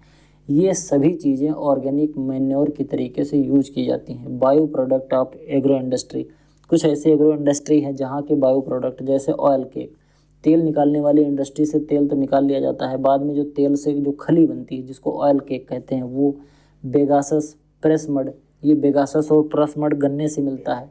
गन्ने का जो खुइया होता है उसको बेगासस बोलते हैं। उसके बाद जो रस को गर्म करते हैं तो गर्म करके उसके जो अपशिष्ट होते हैं, गन्ने के जो रस में जो गंदगी होती है उसको निकालते हैं तो प्रेस मड बनता है। फ्रूट और वेजिटेबल के प्रोसेसिंग के जो वेस्ट होते हैं, जैसे फ्रूट की प्रोसेसिंग होती है, जैसे मान लो आम की प्रोसेसिंग कर रहे हैं, आम का अचार बना रहे हैं, तो आम की जो गुठली होगी उसका अचार नहीं बनाएंगे, तो वो सभी जो वेस्ट होते हैं इनके भी मैन्योर बनाया जाता है। क्रॉप के जो वेस्ट होते हैं, जैसे शुगर कैन का ट्रेस होता है, शुगर कैन की पत्तियां होती हैं, स्टबल जो होता है, इसके साथ साथ अदर रिलेटेड जो मटेरियल्स होते हैं, इन सभी से मैन्योर बनाया जाता है। इसके साथ वाइटर हाइकेंथ जैसे वीड और टैंक सिल्ट, यानी कि जो पानी के अंदर जो वीड होते हैं, पानी के अंदर जो खरपतवार होते हैं, उनसे भी ऑर्गेनिक मैटर बनता है, मैन्योर बनाया जाता है। टैंक के अंदर जो सिल्ट जमा हो जाता है उससे भी बनाया जाता है। ग्रीन मैन्योर से भी बनाया जाता है। उसके बाद manure also a group of bulky organic manure and concentrated organic manure based on concentration. बात समझना, इतना ढेर सारा जो मैंने बताया, इन सभी को कलेक्ट किया जाता है और जब ये अच्छे तरीके से डिकम्पोज हो जाते हैं तब ये बन जाते हैं मैन्योर। ठीक, ये मैन्योर अपने खेत में डाला जाता है। जब ये मैन्योर खेत में पड़ते हैं तो खेत में ऑर्गेनिक मैटर की मात्रा बढ़ जाती है। खेत का जो सॉयल टेक्सचर होता है वो सुधर जाता है। सॉयल की वाटर होल्डिंग कैपेसिटी सुधर जाती है। सॉयल के अंदर जो माइक्रो ऑर्गेनिज्म होते हैं, बेनिफिशियल माइक्रो ऑर्गेनिज्म, उनकी संख्या बढ़ जाती है। तो ये जो मैन्योर होते हैं ये कई तरीके से पौधों के लिए इम्पॉर्टेंट होते हैं। बात करते हैं, मैन्योर को दो तरीके से क्लासीफाई किया गया है। एक तो होता है बल्की ऑर्गेनिक मैन्योर और दूसरा होता है कंसनट्रेटेड ऑर्गेनिक मैन्योर। तो जो बल्की ऑर्गेनिक मैन्योर होता है, bulky organic manure content small percentage of nutrient and they are applied in large quantity. ये जो बल्की ऑर्गेनिक मैटर होते हैं, इनके अंदर जो न्यूट्रिएंट का परसेंटेज होता है वो बहुत ही कम होता है और इनको जब हम खेत में अप्लाई करते हैं तो हमको खेत में ज़्यादा मात्रा में डालना पड़ता है। फार्म यार्ड मैन्योर बोले तो FYM, कंपोस्ट, ग्रीन मैन्योर, ये सभी एक अच्छे एग्जाम्पल होते हैं बल्की ऑर्गेनिक मैन्योर के। ठीक, use of bulky organic manure has several advantage. अगर हम बल्की ऑर्गेनिक मैन्योर यूज करते हैं, बल्की ऑर्गेनिक मैन्योर में क्या क्या आता है, फार्म यार्ड मैन्योर आता है, कंपोस्ट आता है, ग्रीन मैन्योर आता है। ये तीनों जो होते हैं वो बल्की ऑर्गेनिक मैन्योर होते हैं। इनके एडवांटेज क्या हैं? They apply plant nutrient including micro organism. ये प्लांट को न्यूट्रिएंट तो देते ही देते हैं, साथ में प्लांट के लिए जो कुछ बेनिफिशियल माइक्रो न्यूट्रिएंट हैं उनको भी ये प्रोवाइड करते हैं। दे इम्प्रूव फिजिकल कंडीशन और physical property like soil structure, water holding capacity, ये सभी चीज़ें सुधारते हैं जैसे कि मैंने बताया। They increase the availability of nutrient, nutrient की अवेलेबिलिटी को भी ये बढ़ाते हैं। Carbon dioxide releasing during decomposition act as CO2 fertiliser. जब कोई भी मैन्योर डिकम्पोज होता है तो वो डिकम्पोज होते समय कार्बन डाइऑक्साइड निकलता है और ये कार्बन डाइऑक्साइड कार्बन और ऑक्सीजन को प्रोवाइड करने वाला एक फर्टिलाइजर के तरीके से यूज हो जाता है। Plant parasitic nematodes and fungi are control to some extent by altering the balance of micro organism in the soil. कहने का मतलब, कुछ ऐसे निमेटोड्स होते हैं जो प्लांट पैरासिटिक निमेटोड्स होते हैं, कुछ ऐसे फंजाई होते हैं जिनको हम कंट्रोल कर सकते हैं अगर हम एक बैलेंस माइक्रो ऑर्गेनिज्म अपनी सॉइल में प्रोड्यूस कर पाएँ। कहने का मतलब ये है कि जब जो बेनिफिशियल माइक्रो ऑर्गेनिज्म है ये मिट्टी में जब अच्छी मात्रा में उपलब्ध हो जाते हैं तो निमेटोड जो होते हैं, पैरासिटिक निमेटोड्स, इनकी जनसंख्या थोड़ी कंट्रोल में आती है और जो फंजाई होते हैं जो पौधों के लिए काफ़ी ज़्यादा नुकसानदेह होते हैं उनकी जनसंख्या में भी कमी आती है। बात करते हैं फार्म यार्ड मैन्योर की। फार्म यार्ड मैन्योर जो होता है वो गोबर की खाद होता है जो अच्छे से डिकम्पोज हो गया रहता है। इसको हम बात करते हैं। Farm yard manure refers to the decomposition decomposed mixture of dung and urine of farm animal along with litter and leftover material from roughage and fodder fed to animals. On an average, well decomposed farm yard manure contains 0.5% nitrogen, 0.2% P2O5 and 0.5% K2O. Farm yard manure, बात समझना, गोबर की खाद बोले तो जानवरों का गोबर, जानवरों का यूरिन, जानवर जब बैठते हैं तो उसके नीचे जो हम पुआल डाल देते हैं वो, जानवर को जो हम खाने के लिए देते हैं वो जानवर कई बार छोड़ देते हैं वो, इसके साथ साथ ऐसी बहुत ढेर सारे बायो प्रोडक्ट हैं जो जानवरों से निकलते हैं। ये चीज़ें जब मिला के डिकम्पोज हो जाती हैं अच्छे तरीके से तो जो बनता है उसी को हम बोलते हैं फार्म यार्ड मैन्योर। फार्म का मतलब होता है जहाँ पर जानवर रहते हैं, यार्ड का मतलब होता है आंगन, हमारे आंगन से जो वेस्ट मिलता है, दोनों को मिला के एक मैन्योर बनता है, वही होता है फार्म यार्ड मैन्योर। ये क्योंकि एक बल्कि ऑर्गेनिक मैन्योर होता है तो इस वजह से इसके अंदर जो NPK है, नाइट्रोजन, फॉस्फोरस और पोटास, ये 98, 54 और 98 के अनुपात में पाया जाता है। 98 बोले तो 0.5% नाइट्रोजन, 54 बोले तो 0.25% फॉस्फोरस और 0.5 बोले तो पोटास, 98 ये पाया जाता है। कैसे? 98, 54, 98 इस तरीके से याद कर सकते हो। 98, 54, 98 नाइट्रोजन, फॉस्फोरस, पोटास इस तरीके से पाया जाता है।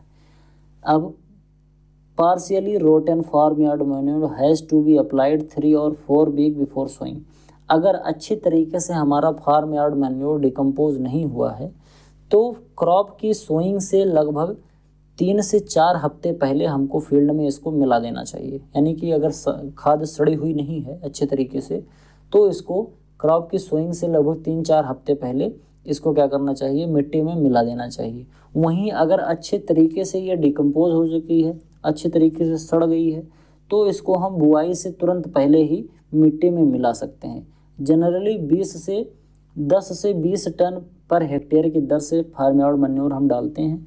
More than 20 ton per hectare is applied for fodder. अगर फॉडर क्रॉप है हमारी, यानी कि चारे वाली फसलें अगर हम ग्रो कर रहे हैं तो लगभग 20 टन पर हेक्टेयर डालते हैं।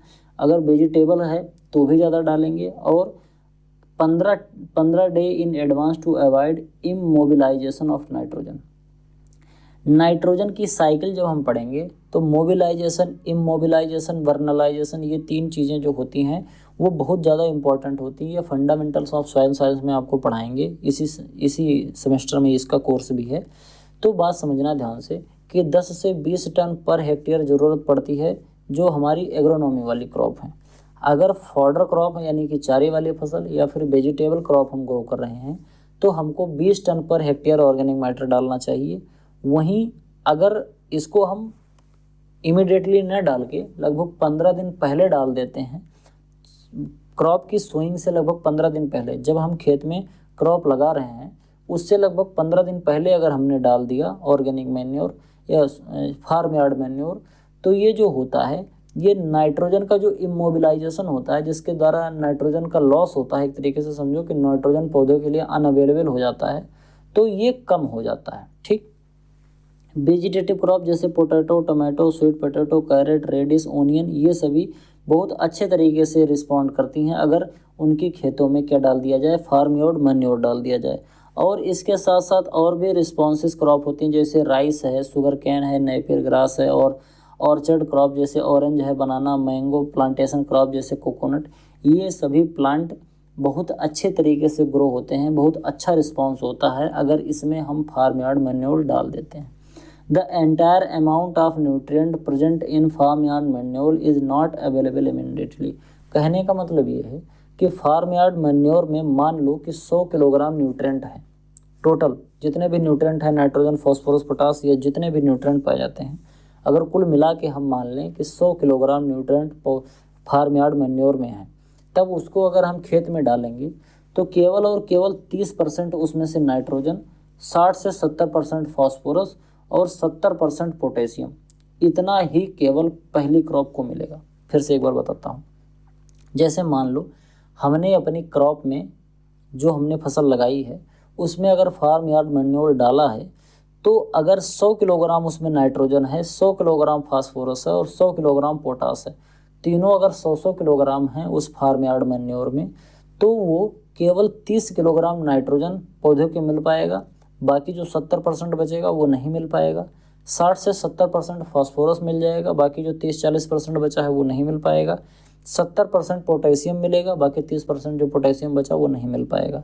ये सेम क्रॉप में केवल इतना ही मिल पाएगा, बाकी जो बचा हुआ है वो अगली क्रॉप जब हम लगाएंगे तो उसमें मिलेगा। कहने का मतलब ये है कि न्यूट्रिएंट जो है वो प्लांट तक बहुत धीरे धीरे पहुंचता है मैन्योर की कंडीशन में। वर्मी कंपोस्ट की बात करें, जब कोई भी ऑर्गेनिक मैटर, चाहे वो हमारे घर का वेस्ट हो, खाने का, सब्जियों का, फलों का, इंडस्ट्रियल कोई ऑर्गेनिक वेस्ट हो, या जैसे गीला कचरा, सूखा कचरा, तो जो गीले कचड़े में जो आता है, घर का जो वेस्ट आते हैं, उन सभी को एक जगह इकट्ठा किया जाता है और उसमें अर्थवर्म, जिसको हम केचुआ कहते हैं, उनको डाल देते हैं। तब ये केचुए उनको खा के डिकम्पोज करते हैं, तब जो मैन्योर बनता है वो उसी को कहते हैं वर्मी कंपोस्ट। नाम से पता चल रहा है ऐसा कंपोस्ट जो कि वर्म के द्वारा, बोले तो केचुए के द्वारा बनाया गया है। इसको केचुए की खाद भी कहा जाता है। Vermi compost is the excreta of earthworm. Earthworm का एक्सक्रीटा होता है।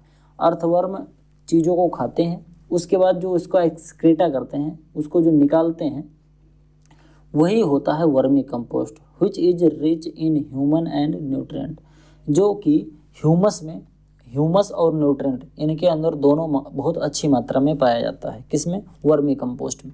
वर्मी कंपोस्ट में ह्यूमस की मात्रा और न्यूट्रिएंट की मात्रा बहुत अच्छी तरीके से पाई जाती है। अब ह्यूमस क्या होता है ये आपको जो फंडामेंटल ऑफ सॉइल साइंस पढ़ाएंगे तो उसमें बताएंगे।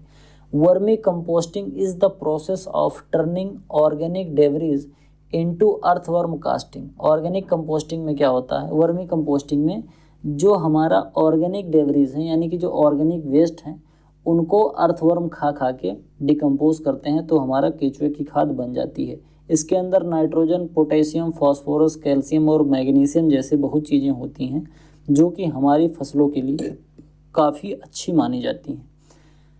कौन कौन से मटेरियल हम यूज कर सकते हैं वर्मी कंपोस्ट बनाने में? किसी भी तरीके का बायोडिग्रेडेबल वेस्ट हो जो आसान तरीके से बायोडिग्रेडेबल हो, जो आसानी तरीके से डिकम्पोज हो जाता हो। जैसे किसी भी क्रॉप का रेजिड्यू हो, किसी भी वीड का बायोमास हो, यानी कि कोई भी खरपतवार हो, कोई भी वेजिटेबल का वेस्ट हो, किसी भी लीफ, कोई भी लीफ हो, सूखी हुई लीफ हो, कोई भी होटल का रिफ्यूज हो, जैसे होटल से जो खाना बचता है वो सब चीज़ें हों, या फिर वेस्ट फ्रॉम एग्रीकल्चर जो इंडस्ट्री होती है। एग्रीकल्चर इंडस्ट्री मतलब जैसे फूड प्रोसेसिंग इंडस्ट्री, जैसे आलू की इंडस्ट्री है तो आलू में जब चिप्स बनता है तो उसके छिलके निकाल लिए जाते हैं। बनाना का चिप्स बनता है तो बनाने के छिलके निकाल लिए जाते हैं। इस तरीके से जो जहाँ पर आम का जूस बनता है वहाँ आम का छिलके और आम की गुठली निकाल ली जाती है। तो ये सभी वेस्ट का उपयोग करके हम बढ़िया वो ऑर्गेनिक क्या कहते हैं वर्मी कंपोस्ट बना सकते हैं। बात करते हैं एडवांटेज की, क्या क्या एडवांटेज होता है। इसमें सभी तरीके के एसेंशियल न्यूट्रिएंट लगभग पाए जाते हैं। ये provide excellent effort to overall plant growth. Plant growth के लिए बहुत अच्छा होता है, इंकरेज करता है प्लांट के ग्रोथ को, और new shoot leave and improve the quality and self life of product. मतलब ये ओवरऑल प्लांट की ग्रोथ के लिए, उसके डेवलपमेंट के लिए, अच्छी ब्रांच के डेवलपमेंट के लिए, एक स्वस्थ पौधे की ग्रोथ के लिए ज़रूरी होता है। Vermi compost is free flowing, easy to apply. ये फ्री होता है फ्लोइंग के, अप्लाई करना बड़ा आसान होता है, हैंडल करना आसान होता है, स्टोर करना आसान होता है, और does not have bad order. और इनका जो गंध होती है वो दुर्गंध नहीं होती, मतलब इनकी जो गंध आती है वो बहुत ख़राब नहीं होती है। जैसे अभी आप बात करें कि ह्यूमन जो वेस्ट होता है उसमें बहुत भयानक बदबू आती है। फार्म यार्ड मैन्योर है, यानी कि जो शहर से जो कचरा निकलता है, ऑर्गेनिक जो वेस्ट निकलता है, उसमें बहुत बदबू होती है। लेकिन अगर इसको केचुए के द्वारा एक्सक्रीट करा दिया जाए तो वर्मी कंपोस्ट बन जाए तो वर्मी कंपोस्ट का जो बदबू होती है वो ख़राब नहीं होती है। It improve soil structure. ये जब खेत में पड़ता है तो खेत का जो सॉइल स्ट्रक्चर है, सॉइल का जो टेक्सचर है, सॉइल में एयरेशन होता है, यानी कि हवा का संचार अच्छे से हो जाता है, जो मिट्टी है उसकी वाटर होल्डिंग कैपेसिटी बढ़ जाती है, और ये प्रिवेंट करता है सॉइल इरोजन को। मिट्टी का जो अपरदन होता है, जिसको हम मृदा अपरदन बोलते हैं, ये सभी चीज़ें इसके द्वारा कंट्रोल की जा सकती हैं। Decomposing microflora etcetera in addition to improve soil environment. Soil environment को मजबूत करने के लिए वर्मी कंपोस्ट बहुत ही ज़्यादा ज़रूरी होता है। Vermi compost content earthworm cocoons and increase the population and activity of earthworm in the soil. कहने का मतलब वर्मी कंपोस्ट जो होता है, क्योंकि इसके अंदर केचुए ढेर सारी मात्रा में रहते हैं, और जब हम इस वर्मी कंपोस्ट को अपने खेत में डालते हैं तो खेत में भी केचुए की मात्रा बढ़ जाती है। और जैसे केचुओं को किसान का मित्र बोला जाता है, तो ये क्या करते हैं कि जो गुड़ाई का काम होता है, जो इंटरटिलेज जिसको हम कहते हैं, इसको बहुत आसानी से कर देते हैं। यानी कि खेत की निकाई गुड़ाई केचुए करते रहते हैं, और जो हार्मफुल जो केमिकल्स होते हैं हमारे खेत में पड़े हुए रहते हैं, जब ये मिट्टियों को खाता है केचुआ तो वो हार्मफुल केमिकल को भी रिड्यूस कर देता है। तो इस तरीके से किसानों का जो मित्र होता है केचुआ, जिनको किसान का मित्र कहा जाता है, उसकी जनसंख्या भी वर्मी कंपोस्ट के एप्लीकेशन की वजह से बढ़ जाती है। It prevent nutrient losses and increase the use efficiency of chemical fertiliser. ये जो है ये न्यूट्रिएंट के लॉसेस को प्रिवेंट करता है और जो केमिकल फर्टिलाइजर की यूज इफिशियंसी है उसको भी बढ़ाता है। कहने का मतलब अगर फार्म यार्ड मैन्योर हमारे खेत में पड़ा हुआ है तो अगर हम कोई केमिकल फर्टिलाइजर डालेंगे तो वो केमिकल फर्टिलाइजर हमारे पौधों को अच्छी तरीके से लगेगा। Vermi compost is free from pathogen. Vermi compost में किसी भी तरीके का कोई पैथोजन नहीं होता है, कोई टॉक्सिक केमिकल नहीं होता है और कोई खरपतवार के सीड नहीं होते हैं। ये सभी चीज़ें डिस्ट्रॉय कर दी जाती हैं अर्थवर्म के द्वारा। It enhance the decomposition of organic matter in soil. Soil में ये डिकम्पोजिशन जो होता है ऑर्गेनिक मैटर को उसको इन्हांस कर देता है। क्यों? क्योंकि जो ऑर्गेनिक जो वर्मी कंपोस्ट के अंदर जो केचुए हैं जब ये मिट्टी में जाएंगे तो मिट्टी के अंदर जो ऑर्गेनिक मैटर हैं उनको भी डिकम्पोज कराएंगे, तो इसलिए ऑर्गेनिक मैटर जो मिट्टी में रहेंगे वो अच्छे से डिकम्पोज हो जाएंगे। It content valuable vitamins, enzymes, hormone like auxin, gibberellin, ये सभी चीज़ें इसके अंदर वर्मी कंपोस्ट के अंदर पाई जाती है। बात करते हैं सीप और गोट के मैन्योर की। सीप और गोट बोले तो भेड़ और बकरियों का जो मेगनी होती है उसका जो मैन्योर होता है, इसमें क्या होता है 3% नाइट्रोजन होता है, 1% फॉस्फोरस होता है और 2% इसके अंदर क्या होता है पोटास होता है। 3:1:2 इसके अनुपात में ये NPK पाया जाता है, बहुत ही ज़्यादा अच्छा होता है। जैसे फार्म यार्ड मैन्योर में 98, 54, 98 पाया जाता है तो उसकी अपेक्षा इसमें नाइट्रोजन 6 गुना और 4 गुना फॉस्फोरस और लगभग 4 गुना इसके अंदर पोटास पाया जाता है। तो सीप गोट का जो मैन्योर होता है इसके अंदर फार्म यार्ड मैन्योर की अपेक्षा ज़्यादा न्यूट्रिएंट पाए जाते हैं। लेकिन इसको करने के लिए क्या करना होता है, the dropping of sheep and goat content higher nutrient than farm yard manure and compost. Compost और जो फार्म यार्ड मैन्योर है उनकी अपेक्षा इसमें ज़्यादा न्यूट्रिएंट पाया जाता है। It is apply in the field इन 2 वे, 2 तरीके से दिया जाता है। या तो इसको जहाँ हम भेड़ बकरियाँ बांधते हैं वहाँ से इकट्ठा करो और इकट्ठा करके लाके खेत में डाल दो, या फिर इसका दूसरा तरीका भी है। दूसरा तरीका क्या है कि भेड़ और बकरियों को एक रात के लिए लाके किसी खेत में, जिस खेत में आपको चाहिए कि इसको डालना है, एक रात लाके उनको वहीं टिका दो। रात भर वो रहेंगी और रात भर इतनी मेगनी कर देंगी कि आपको वहाँ फैलाने की भी ज़रूरत नहीं पड़ेगी, आपके खेत में ढेर सारी मेगनी हो जाएगी। पोल्ट्री जो मैन्योर होता है, एक्सक्रीटा जो होता है जो मुर्गियाँ खाती हैं, वो जो मुर्गियों के जो वेस्टेज होता है उसको बोलते हैं।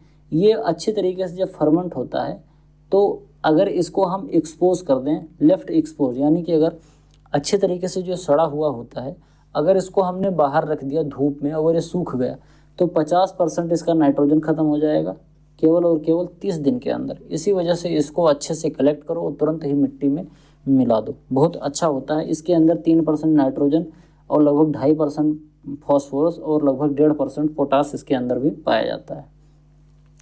फिर अगला जो है ग्रीन मैन्योर। अभी तक मैं जो पढ़ा रहा हूँ ये सभी बल्कि ऑर्गेनिक मैन्योर होते हैं, जिसमें मैंने आपको पढ़ाया farm yard manure, vermi compost, इसके बाद फिर मैंने पढ़ाया सीप और गोट के मैगनी उनको मैन्योर, उसके बाद पोल्ट्री मैन्योर और 5वां हम पढ़ा रहा हूँ ग्रीन मैन्योरिंग। इसमें क्या होता है, it is practised of ploughing green plant tissue grown in the field and adding green plants with tender twigs and leaves from without and incorporating them into the soil for improving the physical structure as well as fertility of the soil। कहने का मतलब ये है कि इसमें इस condition में क्या करते हैं, जब हमको ग्रीन मैन्योरिंग करनी होती है तो ग्रीन मैन्योरिंग में क्या करते हैं कि कोई एक ऐसी दलहनी क्रॉप को हम ग्रो करेंगे जिसका वेजिटेटिव ग्रोथ बहुत अच्छा होता हो। ठीक, जब ये फ्लावरिंग में आने लगेगा, यानी कि अब हमको पता चलेगा कि आने वाले 1 हफ्ते के अंदर इसमें फ्लावरिंग होने लगेगी, उससे जस्ट पहले यानी फ्लावरिंग आने से जस्ट 1 हफ्ते पहले हम क्या करेंगे, इसको ट्रैक्टर चलाएंगे इसमें खेत में और इस पूरे पौधे को मिट्टी में दफन कर देंगे, मिट्टी में मिला देंगे। जैसे आप यहाँ पर देख सकते हैं, पहले इस तरीके से यहाँ भी ये रहा होगा, लेकिन अब यहाँ पर ये बिल्कुल मिट्टी में मिल गया, मिट्टी में मिल जाएगा। उसके बाद ये पानी पाएगा, ऑर्गेनिक जो माइक्रो ऑर्गेनिज्म होते हैं ये सभी मिल के इसको अच्छे से सड़ाएंगे, अच्छे से डिकम्पोज हो जाएगा। तो हमारी जो मिट्टी है उसमें नाइट्रोजन की मात्रा तो बढ़ेगी ही बढ़ेगी, इसके साथ साथ ऑर्गेनिक मैटर की भी मात्रा बढ़ेगी और जो माइक्रो ऑर्गेनिज्म हैं या फिर केचुए जो हैं, ये सभी चीज़ें ग्रीन मैन्योर के एप्लीकेशन से बढ़ जाती हैं। करना बहुत ही आसान है, जैसे हम फसल ग्रो करते हैं कोई भी, उसी तरीके से कोई दलहनी फसल ला के ग्रो कर देंगे, और जब ये फ्लावरिंग का टाइम आने होगा उससे 1 हफ्ते पहले इसको ट्रैक्टर से रोटावेटर चला के इसको मिट्टी में मिला देंगे कायदे से। ये 2 तरीके का होता है जो ग्रेन मैन्योरिंग करी जाती है, ये 2 तरीके से होती है। एक तो होती है इन सीटू ग्रेन मैन्योरिंग। इसमें क्या होता है इन सीटू ग्रेन मैन्योरिंग में कि क्रॉप को हम उसी फील्ड में ग्रो करेंगे। जैसे मान लो ये फील्ड है, इसमें हमको ग्रीन मैन्योर डालना है, तो क्या करेंगे, दलहनी फसल जिसको हम बोलते हैं, चाहे सन हेम्प हो, चाहे ढैंचा हो, चाहे फिलिपेसाना हो, उर्द हो, मूंग हो, काउपी, बरसीन, इनमें से कोई एक ग्रीन मैन्योर क्रॉप ले लेंगे और इसमें ग्रो कर देंगे। जब वो ग्रीन मैन्योर क्रॉप बहुत बड़ी सी हो जाएगी, जब लगेगा कि अब फ्लावरिंग आने वाला है, उससे जस्ट 1 हफ्ते पहले हम क्या करेंगे, इसको रोटावेटर चला के मिट्टी में पलट देंगे। अच्छे से मिट्टी में पलट देंगे तो मिट्टी में ही ये सड़ जाएगा। इस मेथड को हम क्या बोलते हैं, green manuring in situ green manuring. कहने का मतलब कि हम ग्रीन मैन्योर कहीं दूसरी जगह से नहीं लेके आए हैं, इसी मिट्टी में उगाए हैं और इसी मिट्टी में फिर से मिला दिया जाएगा। इसके बाद जो दूसरा मेथड होता है वो होता है ग्रीन लीफ मैन्योरिंग। इसमें क्या करते हैं, इसमें किसी भी पेड़ की जो पत्तियां होती हैं, जंगलों में जो ढेर सारी पत्तियां गिर रही होती हैं पेड़ की, उसकी, या कोई और दूसरे पेड़ की पत्तियों को ला के, मतलब ये रहता किसी दूसरे पेड़ की पत्तियां रहती हैं, उसको ला के किसी दूसरे खेत में डालेंगे। जैसे मान लो कि जंगल में हम गए और जंगल में जो ढेर सारी पत्तियां गिरी होती हैं उनको हमने इकट्ठा किया, इकट्ठा करके ला के जिस खेत में हमको डालना है उस खेत में फैला दिया और हमने ट्रैक्टर चला दिया। तो इस तरीके की जो मैन्योरिंग होगी उसको हम बोलते हैं ग्रीन लीफ मैन्योरिंग। ये कैसे करते हैं, जैसे जो जंगल में जो पाए जाते हैं, जैसे ग्लेरेसिडिया, वाइल्ड ढैंचा और करंज, ये सभी जो होते हैं, जैसे फिर कैंची होता है, ग्लेरेसिडिया होता है, या फिर कलोट्रॉप्स होता है, एवियस होता है, ये सभी चीज़ें जो होती हैं, जैसे सिंसबेनिया ग्रांडिफ्लोरा होता है, सुबबूल होता है, इन सभी को काट के उनकी पत्तियों को लाया जाता है। पत्तियों को, जो कुछ इनके सॉफ्ट जो स्टेम होते हैं उनको काट के लाते हैं, अपने खेत में फैला देते हैं। उसके बाद फिर खेत में रोटावेटर चला के उसको मिट्टी में अच्छे तरीके से मिला देते हैं। ये कॉन्सेप्ट हो गया ग्रीन मैन्योरिंग का। ग्रीन मैन्योरिंग 2 तरीके से होता है, एक तो इन सीटू ग्रीन मैन्योरिंग होता है और दूसरा होता है एक्स सीटू ग्रीन मैन्योरिंग, जिसको हम बोलते हैं green leaf manuring.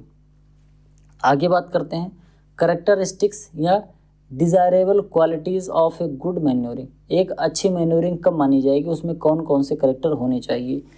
Yield a large quantity of green material with A short period. जब ग्रीन मैन्योरिंग हम करते हैं तो बहुत थोड़े ही टाइम में हमको ढेर सारा ग्रीन मैन्योर मिल जाता है। Be quickly grown specially in beginning so as to be suppress weed. ये स्टार्टिंग में जो ग्रीन मैन्योर क्रॉप होती हैं ये स्टार्टिंग में बहुत तेज ग्रो होती हैं, बोले तो 1 ही महीने में ये हो जाती हैं लगभग 3-3, 4-4 फीट की। तो जब 1 महीने में ये इतना ज़्यादा बढ़ जा रही हैं तो इसकी वजह से जो वीड है, जो खरपतवार है, इनकी ग्रोथ अच्छे से नहीं हो पाती। Be succulent and have more leafy growth than woody growth so that the decomposition will be rapid. इनका जो ग्रोथ होता है, ये कैरेक्टरिस्टिक्स है कि एक अच्छा ग्रीन मैन्योर कौन सी क्रॉप है।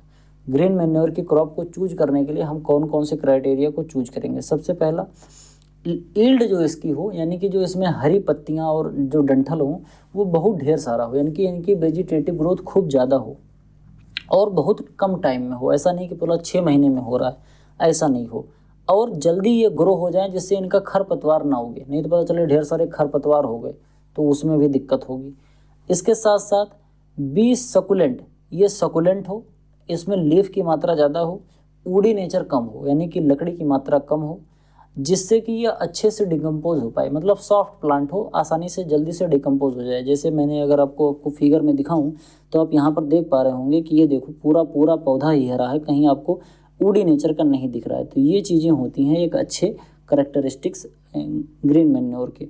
Preferably as a legume so that nitrogen will be fixed. हमको ये प्रेफर करना चाहिए कि ग्रीन मैन्योर में ज़्यादा से ज़्यादा लेगुमिनस क्रॉप हो, क्योंकि लेगुमिनस जो क्रॉप होती है उनकी जड़ों में और कुछ ऐसे ग्रीन मैन्योर क्रॉप होते हैं जिनके तने में भी नोड्यूल्स पाए जाते हैं और ये नोड्यूल्स इन्वायरमेंट के नाइट्रोजन को अपने नोड्यूल्स के अंदर स्थिरीकरण करते हैं, पौधे के अंदर मिला देते हैं। एक तरीके का राइजोबियम बैक्टीरिया होता है ये बैक्टीरिया क्या करता है कि इन्वायरमेंट का जो नाइट्रोजन होता है उसको एब्जॉर्ब करता है और पौधों में इसको लाके रख देता है। Have deep and fibrous root system, इसका जो रूट सिस्टम हो बहुत डीप हो और फाइबरस रूट सिस्टम हो, जिससे so that will absorb nutrient from lower root zone, इसकी जड़ें अगर बड़ी होंगी और गहरी होंगी तो ये जो न्यूट्रेंट एब्जॉर्ब करेगा ये नीचे से एब्जॉर्ब करेगा और इनको लाके फिर क्या करेगा, क्योंकि ऊपर मिट्टी के ऊपरी परत में इनको मिलाया जाएगा, तो रूट क्योंकि इसकी बहुत नीचे गई तो इसलिए वहाँ से न्यूट्रेंट बहुत नीचे से निकाल पाया, और क्योंकि इसको मिट्टी की ऊपरी परत में हमने मिलाया है तो ये न्यूट्रेंट नीचे से आके ऊपर पहुँच जाएगा। जब ये ऊपर सड़ेगा तो ऊपर ही इसका न्यूट्रेंट पहुँच जाएगा। Be available to grow even on poor soil, ये जो ग्रीन मैन्योर की क्रॉप जो होनी चाहिए वो ऐसी होनी चाहिए कि अगर कोई पुअर क्रॉप भी है, मतलब पुअर कोई सॉइल हो, यानी कि जिसकी सॉइल प्रोडक्टिविटी और सॉइल की फर्टिलिटी जिसकी ख़राब है, जो बहुत बेकार सी सॉइल है जहाँ पर फसलें नहीं ग्रो हो सकती, वहाँ पर भी ये ग्रीन मैन्योर की क्रॉप अच्छे से ग्रो हो जाए। Stages of green manuring, green manuring का जो स्टेज होता है वो ऐसा होना चाहिए कि इसको मिट्टी में तभी मिक्स कर दो जब ये फ्लावरिंग और फ्रूटिंग का इसका टाइम है, उससे जस्ट पहले ही, क्योंकि अगर फ्लावर और फ्रूट निकल गया तो न्यूट्रेंट जितने भी होते हैं प्लांट के अंदर वो सभी फ्लावर में और फ्रूट में चले जाते हैं, तो बाद में जब इनको डिकम्पोज करते हैं तो पौधे के तो हमारी मिट्टी के लिए उतना ज़्यादा फ़ायदेमंद ये नहीं होता है। ग्रीन मैन्योर जो क्रॉप होती है 6 से 8 महीने में ही ये ग्रो हो जाती है, बोले तो 2 महीने के अंदर अंदर ही अच्छे से ग्रो हो जाएगी, फिर इसको मिट्टी में तुरंत ही हम मिला देते हैं। एडवांटेज क्या होता है ग्रीन मैन्योरिंग के, बहुत ढेर सारे एडवांटेज हैं, जैसे इसको डालने से हमारा जो मिट्टी है उसके अंदर ऑर्गेनिक मैटर बढ़ जाते हैं और ये माइक्रो ऑर्गेनिज्म जो हैं सॉइल में उसको स्टिमुलेट करते हैं, माइक्रो ऑर्गेनिज्म की संख्या को बढ़ाता है।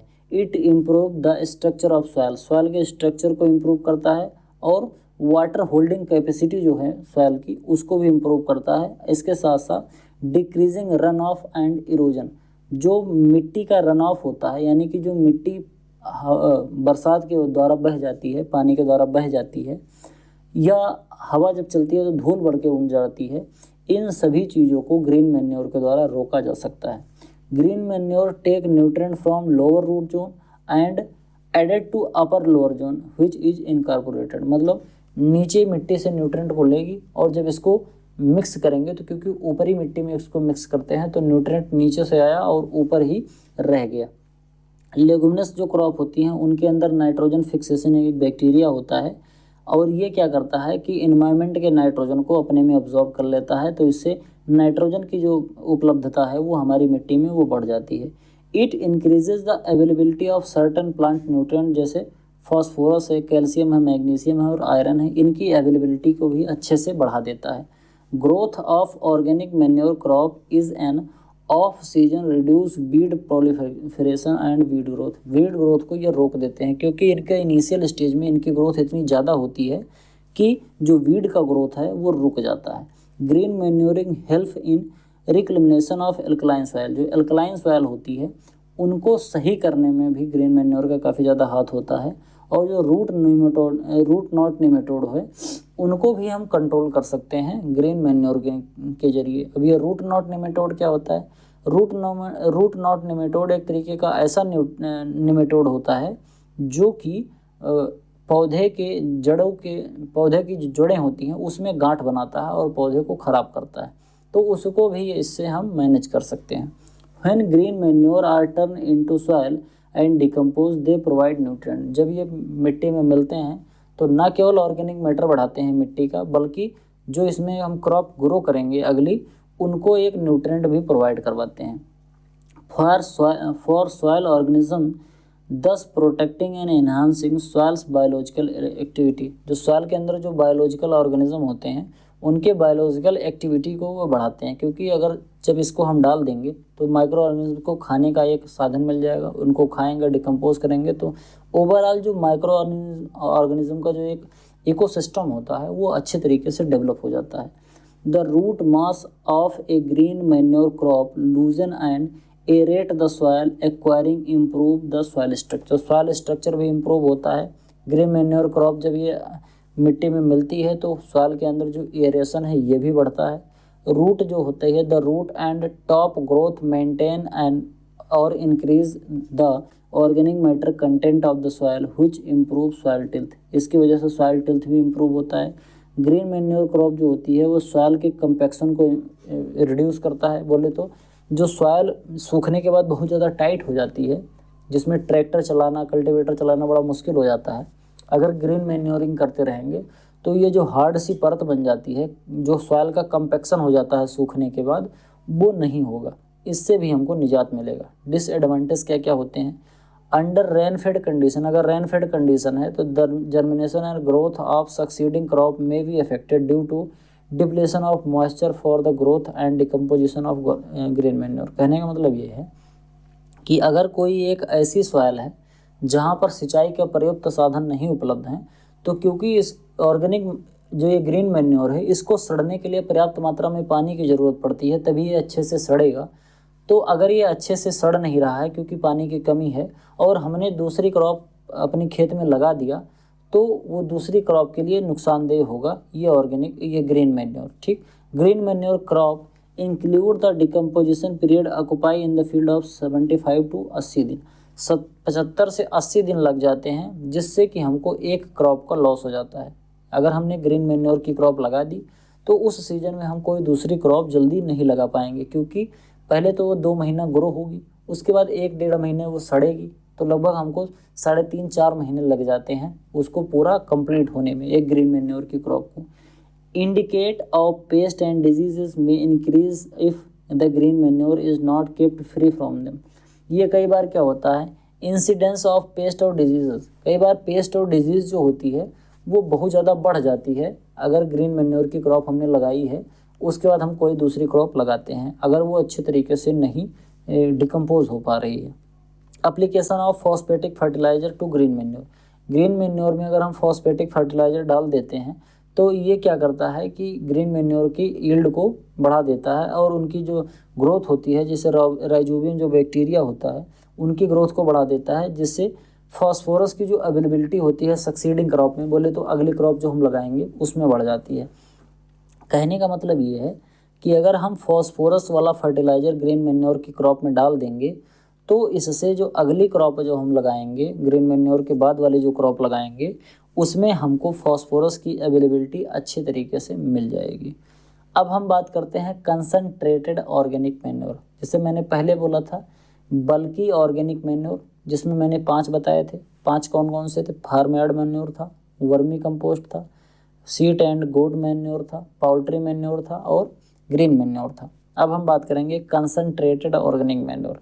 ये क्या होते हैं? जब कोई ऐसा तेल वाली जो फसलें होती हैं उनका तेल निकाल लिया जाता है, तो उनका जो केक बचता है उसको अगर खाने लायक है तो वो जानवरों को खिलाया जाता है, खुद खाने लायक है तो आदमी लोग खुद खा जाते हैं, अगर नहीं खाने लायक है तो उसको मिट्टी में मिलाया जाता है। तो ये होते हैं कंसनट्रेटेड ऑर्गेनिक मैन्योर। इसमें क्या क्या आता है? इसमें बोन आती हैं, मतलब हड्डियाँ आती हैं, खून आता है, मांस आता है, इसके साथ जो मछलियों की हड्डियाँ होती हैं वो आता है, इसके साथ साथ जो ऑयल केक होता है, बोले जो तेल का जो केक होता है जिसे खली बोलते हैं, वो आता है। ये सभी किस में आते हैं? बल्कि ऑर्गेनिक मैन्योर में आते हैं। बल्कि ऑर्गेनिक मैन्योर जो होता है कंसनट्रेटेड ऑर्गेनिक मैन्योर में आता है। अब ये कंसनट्रेटेड जो ऑर्गेनिक मैन्योर है इसके अंदर न्यूट्रिएंट की अवेलेबिलिटी ज़्यादा होती है। इसमें नाइट्रोजन, फास्फोरस, पोटास या और जो दूसरे माइक्रो न्यूट्रिएंट हैं उनका परसेंटेज ज़्यादा होता है कंपेयर टू बल्कि ऑर्गेनिक मैन्योर में। जिसमें आता है ऑयल केक। ऑयल केक में क्या आता है? जैसे नीम का केक हो गया, इसके साथ साथ ग्राउंड नट का केक हो गया, कोकोनट का केक हो गया, कोई नॉन एडिबल ऑयल है जैसे महुआ का केक हो गया, नीम का हो गया, कैस्टर ऑयल का केक हो गया। ये सभी डिफरेंट टाइप के जो केक होते हैं इनसे तेल निकाल लिया जाता है, फिर इनकी जो खली बचती है उनको मिट्टी में मिला दिया जाता है, इसी को हम बोलते हैं ऑयल केक। ये क्या होता है? कंसनट्रेटेड ऑर्गेनिक मैन्योर होता है। इसमें देखो नॉन एडिबल ऑयल केक में कौन कौन सा आता है? कैस्टर केक आता है, इसमें 4% के आसपास नाइट्रोजन और 2% के आसपास फास्फोरस और लगभग 1 से 1.5% के आसपास पोटास पाया जाता है। इस तरीके से आप इसको रोक दीजिए और रोक के आप ध्यान से देख लीजिए इसमें सबसे ज़्यादा किस में क्या पाया जा रहा है। जैसे अगर हम ध्यान से देखें तो ग्राउंड नट केक में नाइट्रोजन सबसे ज़्यादा मात्रा में पाई जा रही है। वहीं अगर हम ध्यान से देखें तो लगभग जो कोकोनट के सीड की कॉटन सीड केक है उसमें लगभग 3% 3% इसमें पोटेशियम फास्फोरस पाया जा रहा है।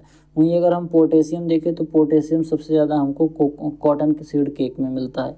तो ये सब चीज़ें आप ध्यान से देख के समझ सकते हैं, कई बार एग्जाम में पूछा जाता है। आगे बात करते हैं अदर कंसनट्रेटेड ऑर्गेनिक मैन्योर। जैसे कंसनट्रेटेड ऑर्गेनिक मैन्योर में मैंने वो बताया ऑयल केक, और दूसरा कौन कौन सा है, बोन मील है, मीट फिश है, फिश मील है, हॉर्न और हूफ यानी कि खुर और सींग जो होती है जानवरों की, रॉ बोन मील होती है जो जानवरों के जो हड्डियां होती हैं, जैसे मांस तो निकाल के बेच दिया जाता है, हड्डियां जो बचती हैं उनका, और स्टीम बोन मील। ये सभी जो बोन मील होते हैं इनके अंदर नाइट्रोजन इतना पाया जाता है, फास्फोरस इतना पाया जाता है और पोटास इतना पाया जाता है। तो जो बोन होते हैं, जो खून होता है, जो मीट होता है, मछलियों की हड्डियाँ होती हैं, जो खराब मछलियाँ हैं वो होती हैं, ये सभी चीज़ें, कुछ ऐसे जानवर होते हैं जो किसी डिजीज़ की वजह से मर जाते हैं, उनका मांस खाने लायक नहीं रहता है, तो उनका ये सभी जो वेस्टेज होते हैं ये एक कंसनट्रेटेड ऑर्गेनिक मैन्योर बनाते हैं। ठीक, आगे बात करते हैं अब हम फर्टिलाइज़र की। वीडियो काफ़ी लंबी हो जा रही है लेकिन पेशेंस बनाए रखिएगा क्योंकि पूरा सिलेबस ही पूरा करना है। फर्टिलाइज़र की बात करते हैं। ए फर्टिलाइज़र इज एन मटेरियल और नेचुरल और synthetic origin other than limiting material that is applied to soil so the plant tissue is usually leaf to supply one or more plant nutrient essential for plant growth। बात समझना, fertiliser क्या होता है। Fertiliser एक तरीके का, चाहे natural बोल लो चाहे सिंथेटिक ओरिजिन का, एक केमिकल होता है जो कि पौधों में डाला जाता है और ये पौधों में एक या एक से अधिक न्यूट्रिएंट की सप्लाई को पूरा करता है, और इसमें कोई भी न्यूट्रिएंट जो होता है वो अच्छे खासे मात्रा में होता है, इस वजह से इसको फर्टिलाइज़र बोलते हैं। अगर हम डिफरेंस की बात करें कि ऑर्गेनिक मैटर और फर्टिलाइज़र में क्या डिफरेंस होता है, तो nutrient from natural resources, organic matter में जो न्यूट्रिएंट मिलते हैं वो नेचुरल रिसोर्सेज से आते हैं, और फर्टिलाइज़र में जो न्यूट्रिएंट होते हैं वो आर्टिफिशियल रिसोर्सेज से आते हैं। न्यूट्रिएंट और नेचुरल और ऑर्गेनिक होते हैं ये चीज़ें, ऑर्गेनिक मैटर, और ये मिनरल ओरिजिन के होते हैं। इसमें जो न्यूट्रिएंट होता है वो बहुत लो क्वांटिटी में पाया जाता है, फर्टिलाइज़र में हाई क्वांटिटी में न्यूट्रिएंट पाया जाता है। ऑर्गेनिक मैटर वेरी कॉम्प्लेक्स होता है जबकि फर्टिलाइज़र सिंपल साल्ट होता है। ये 30 दिन या इससे ज़्यादा डिकम्पोज होने में लग जाता है ऑर्गेनिक मैटर, जबकि फर्टिलाइज़र तुरंत ही डिज़ोल्व हो जाता है और पौधों को तुरंत ही मिलने लगता है। ऑर्गेनिक मैटर में लगभग सभी प्रकार के न्यूट्रिएंट होते हैं, जबकि फर्टिलाइज़र में कुछ स्पेसिफिक 2, 3 या 4 तरीके के न्यूट्रिएंट ही होते हैं। Do not cause side effect, जो ऑर्गेनिक मैटर होता है इसका कोई साइड इफ़ेक्ट नहीं होता है, जबकि फर्टिलाइज़र के कुछ साइड इफ़ेक्ट्स भी होते हैं जो कि अभी लेक्चर में हम पढ़ेंगे। एग्जाम्पल की अगर हम बात करें तो जैसे ब्लड होता है, बोन होता है, फिश होता है, हार्न होता है, फार्म यार्ड मैन्योर होता है, ये सभी ऑर्गेनिक मैन्योर के अंतर्गत आते हैं। और फर्टिलाइज़र का एग्जाम्पल जैसे यूरिया है, डीएपी है, म्यूरेट ऑफ पोटास है, सुपर फॉस्फेट है, ये सभी चीज़ें किस में आती हैं, फर्टिलाइज़र में आती हैं। ठीक, अब हम बात करेंगे क्लासिफिकेशन ऑफ फर्टिलाइज़र। जो भी फर्टिलाइज़र हम पौधों में यूज करते हैं उनकी क्लासिफिकेशन की बात करते हैं। इसमें आता है स्ट्रेंथ फर्टिलाइज़र। स्ट्रेंथ फर्टिलाइज़र क्या होता है? Strength fertiliser are those which apply only one primary plant nutrient namely nitrogen, phosphorus या पोटास। इन तीनों में से कोई एक न्यूट्रिएंट वो प्रोवाइड करेगा तो उसको हम बोलते हैं स्ट्रेंथ फर्टिलाइज़र। कुछ ऐसे फर्टिलाइज़र होते हैं जो केवल एक ही न्यूट्रिएंट को प्रोवाइड करते हैं, उनको हम बोलते हैं स्ट्रेंथ फर्टिलाइज़र। जैसे यूरिया है, यूरिया क्या करता है, केवल नाइट्रोजन प्रोवाइड करवाता है। इन तीनों में से नाइट्रोजन, फॉस्फोरस और पोटास में से केवल यूरिया में क्या होता है, केवल नाइट्रोजन होता है। यूरिया के अंदर ना तो फास्फोरस होगा ना पोटास होगा। अमोनियम सल्फेट, इसके अंदर यूरिया होता है। पोटेशियम के अंदर, पोटेशियम क्लोराइड के अंदर पोटास होता है। पोटेशियम सल्फेट के अंदर पोटास होता है। तो ये इसको क्या बोलते हैं, स्ट्रेंथ फर्टिलाइज़र। फिर आगे बात करते हैं complex fertiliser. Complex fertiliser content 2 और 3 प्राइमरी एलिमेंट, जैसे मैं प्राइमरी न्यूट्रिएंट मैंने बताया था ना, तो कॉम्प्लेक्स फर्टिलाइज़र में 2 या 2 से अधिक प्राइमरी प्लांट न्यूट्रिएंट होते हैं। 2 primary nutrient are chemical combination these facilitate the usually produced in granular form. ये ग्रेनुलर फॉर्म में होते हैं, जैसे डाई अमोनियम फॉस्फेट, इसमें नाइट्रोजन भी है और फॉस्फोरस भी है। नाइट्रोफॉस्फेट, इसमें नाइट्रोजन भी है और फॉस्फोरस भी है। अमोनियम फॉस्फेट, इसमें नाइट्रोजन भी है और फॉस्फेट भी है। सॉरी फॉस्फोरस भी है। तो ये इसमें दो, कम से कम दो न्यूट्रेंट, दो प्राइमरी न्यूट्रेंट पाए जा रहे हैं, जिसको हम बोलते हैं कॉम्प्लेक्स फर्टिलाइजर। आगे आता है mix fertiliser. Mix fertiliser physically mix होते हैं स्ट्रेंथ फर्टिलाइजर के। जैसे जो स्ट्रेंथ फर्टिलाइजर आता है, इनका क्या होता है, मिक्सचर होता है मिक्स फर्टिलाइजर, जैसे जिसमें दो या दो से अधिक प्राइमरी एलिमेंट पाए जाते हैं। जैसे सॉलिड एंड जैसे इसमें होता है made by through mixing of ingredient either mechanically और मैन्युअली। जैसे मान लो हमको खेत में डालना है नाइट्रोजन, फॉस्फोरस और पोटास, तो हमने नाइट्रोजन के लिए यूरिया ले लिया, फॉस्फोरस के लिए हमने म्यूरेट सुपर ले लिया, सुपर फास्फेट ले लिया, और पोटास के लिए म्यूरेट ऑफ पोटास ले लिया। अब इन्हीं तीनों को एक अच्छे रेशियो में मिक्स करके एक अलग तरीके की खाद बना दी जाए और उसको पैकेट में भर के बेचा जाए, तो उसको हम बोलते हैं मिक्स फर्टिलाइज़र। ये कई बार मशीन से मिलाए जाते हैं, कई बार ये मैकेनिकली मिलाए जाते हैं, और कई बार ये मिले मिलाए कंपनी से आते हैं। कई बार इसको हम मिला के भी बोलते हैं। Fertiliser are also classified on the physically based on physical form. Physical form के आधार पर फर्टिलाइज़र दो तरीके से क्लासीफाई किए जाते हैं। वो होता है सॉलिड और लिक्विड फर्टिलाइज़र। सॉलिड फर्टिलाइज़र में जो आता है वो आपका पाउडर फॉर्म में आता है, कुछ क्रिस्टल फॉर्म में आते हैं। ध्यान से समझना, यहाँ से धीरे धीरे जिसके जो वो हैं वो बड़े बड़े होते जाएंगे, बात समझना। पाउडर फॉर्म में आता है, जैसे सिंगल सुपर फॉस्फेट, ये जो फर्टिलाइज़र है ये पाउडर फॉर्म में आता है। कुछ क्रिस्टल फॉर्म में आते हैं, जैसे अमोनियम सल्फेट जो होता है ये क्रिस्टल फॉर्म में आता है। इसके बाद प्रिल्स फॉर्म में आता है, जैसे यूरिया है, डाई अमोनियम फॉस्फेट है या सुपर फॉस्फेट है, ये किस में आता है, ग्रेनुलर प्रिल्स फॉर्म में आता है। फिर ग्रेनुलर फॉर्म में बोले तो दानेदार फॉर्म में आता है। सुपर ग्रेन्यूल बोले तो इसके दाने और बड़े बड़े होते हैं, जैसे यूरिया सुपर ग्रेन्यूल करके आता है। एक यूरिया आता है छोटा छोटा सा आता है जिसमें ये प्रिल्स कहते हैं, और एक यूरिया आता है जो थोड़ा सा बड़ा बड़ा होता है, दानेदार होता है, जिसको हम सुपर ग्रेन्यूल बोलते हैं।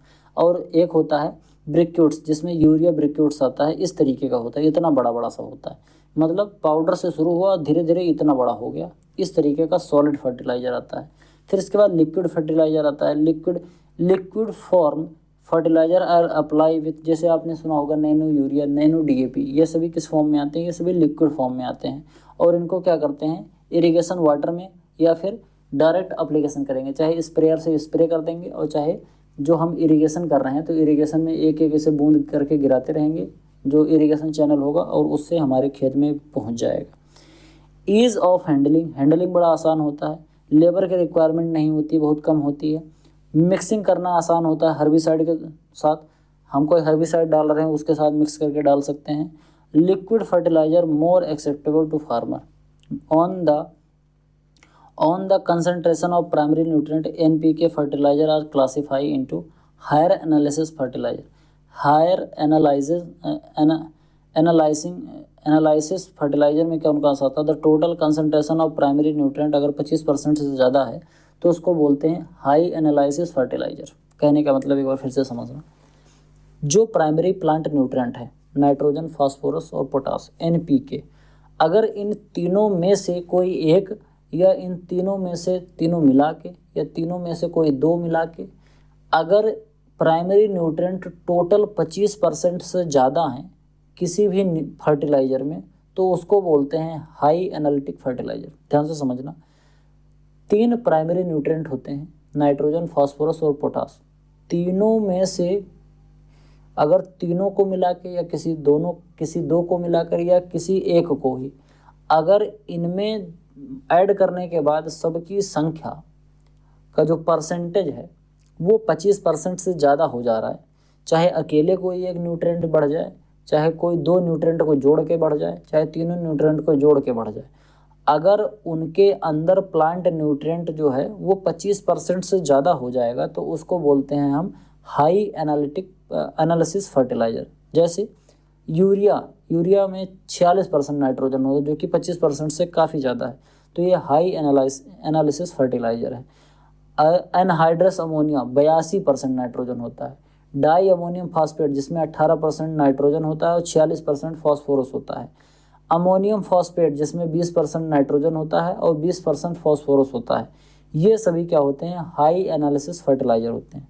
लो एनालिसिस फर्टिलाइज़र ऐसे फर्टिलाइज़र जिसके अंदर प्राइमरी जो प्लांट न्यूट्रिएंट हैं वो 25% से कम होते हैं, जैसे single super phosphate. Single super phosphate में क्या होता है, 18% क्या होता है, SSP होता है। ध्यान से समझना, इसमें क्या होता है, 18% SSP होता है।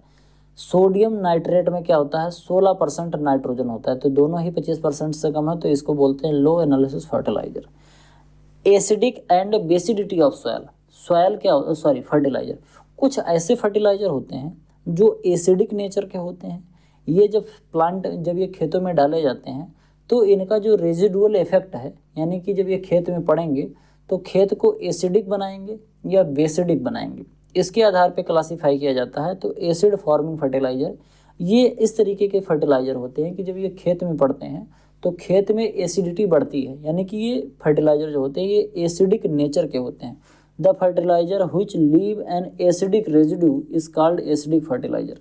एसिडिक रेजिड्यू का मतलब, जैसे मान लो इस फर्टिलाइजर को हमने खेत में डाल दिया, इसने जो न्यूट्रिएंट प्लांट को सप्लाई करना था वो सप्लाई कर दिया। अब ऐसा तो है नहीं कि कोई भी फर्टिलाइजर में 100% न्यूट्रिएंट होता है, कुछ इसके बाई प्रोडक्ट भी होते हैं, मतलब कुछ एक्स्ट्रा बच जाता है जिसको हम बोलते हैं रेजिड्यू। जैसे क्रॉप रेजिड्यू होता है ना, क्रॉप में हमने जैसे धान हुआ, धान में धान को निकाल लिया, अब धान की जो पराली बची उसको हम बोलते हैं क्रॉप रेजिड्यू। इस तरीके से जो फर्टिलाइजर के रेजिड्यू बचते हैं, जैसे नाइट्रोजन हमने यूरिया डाल दिया, यूरिया में 46% नाइट्रोजन होता है, वो पौधे के मिल गया, बाकी 46% के बाद जो बच रहा है 54% वो क्या है, वही होता है residue.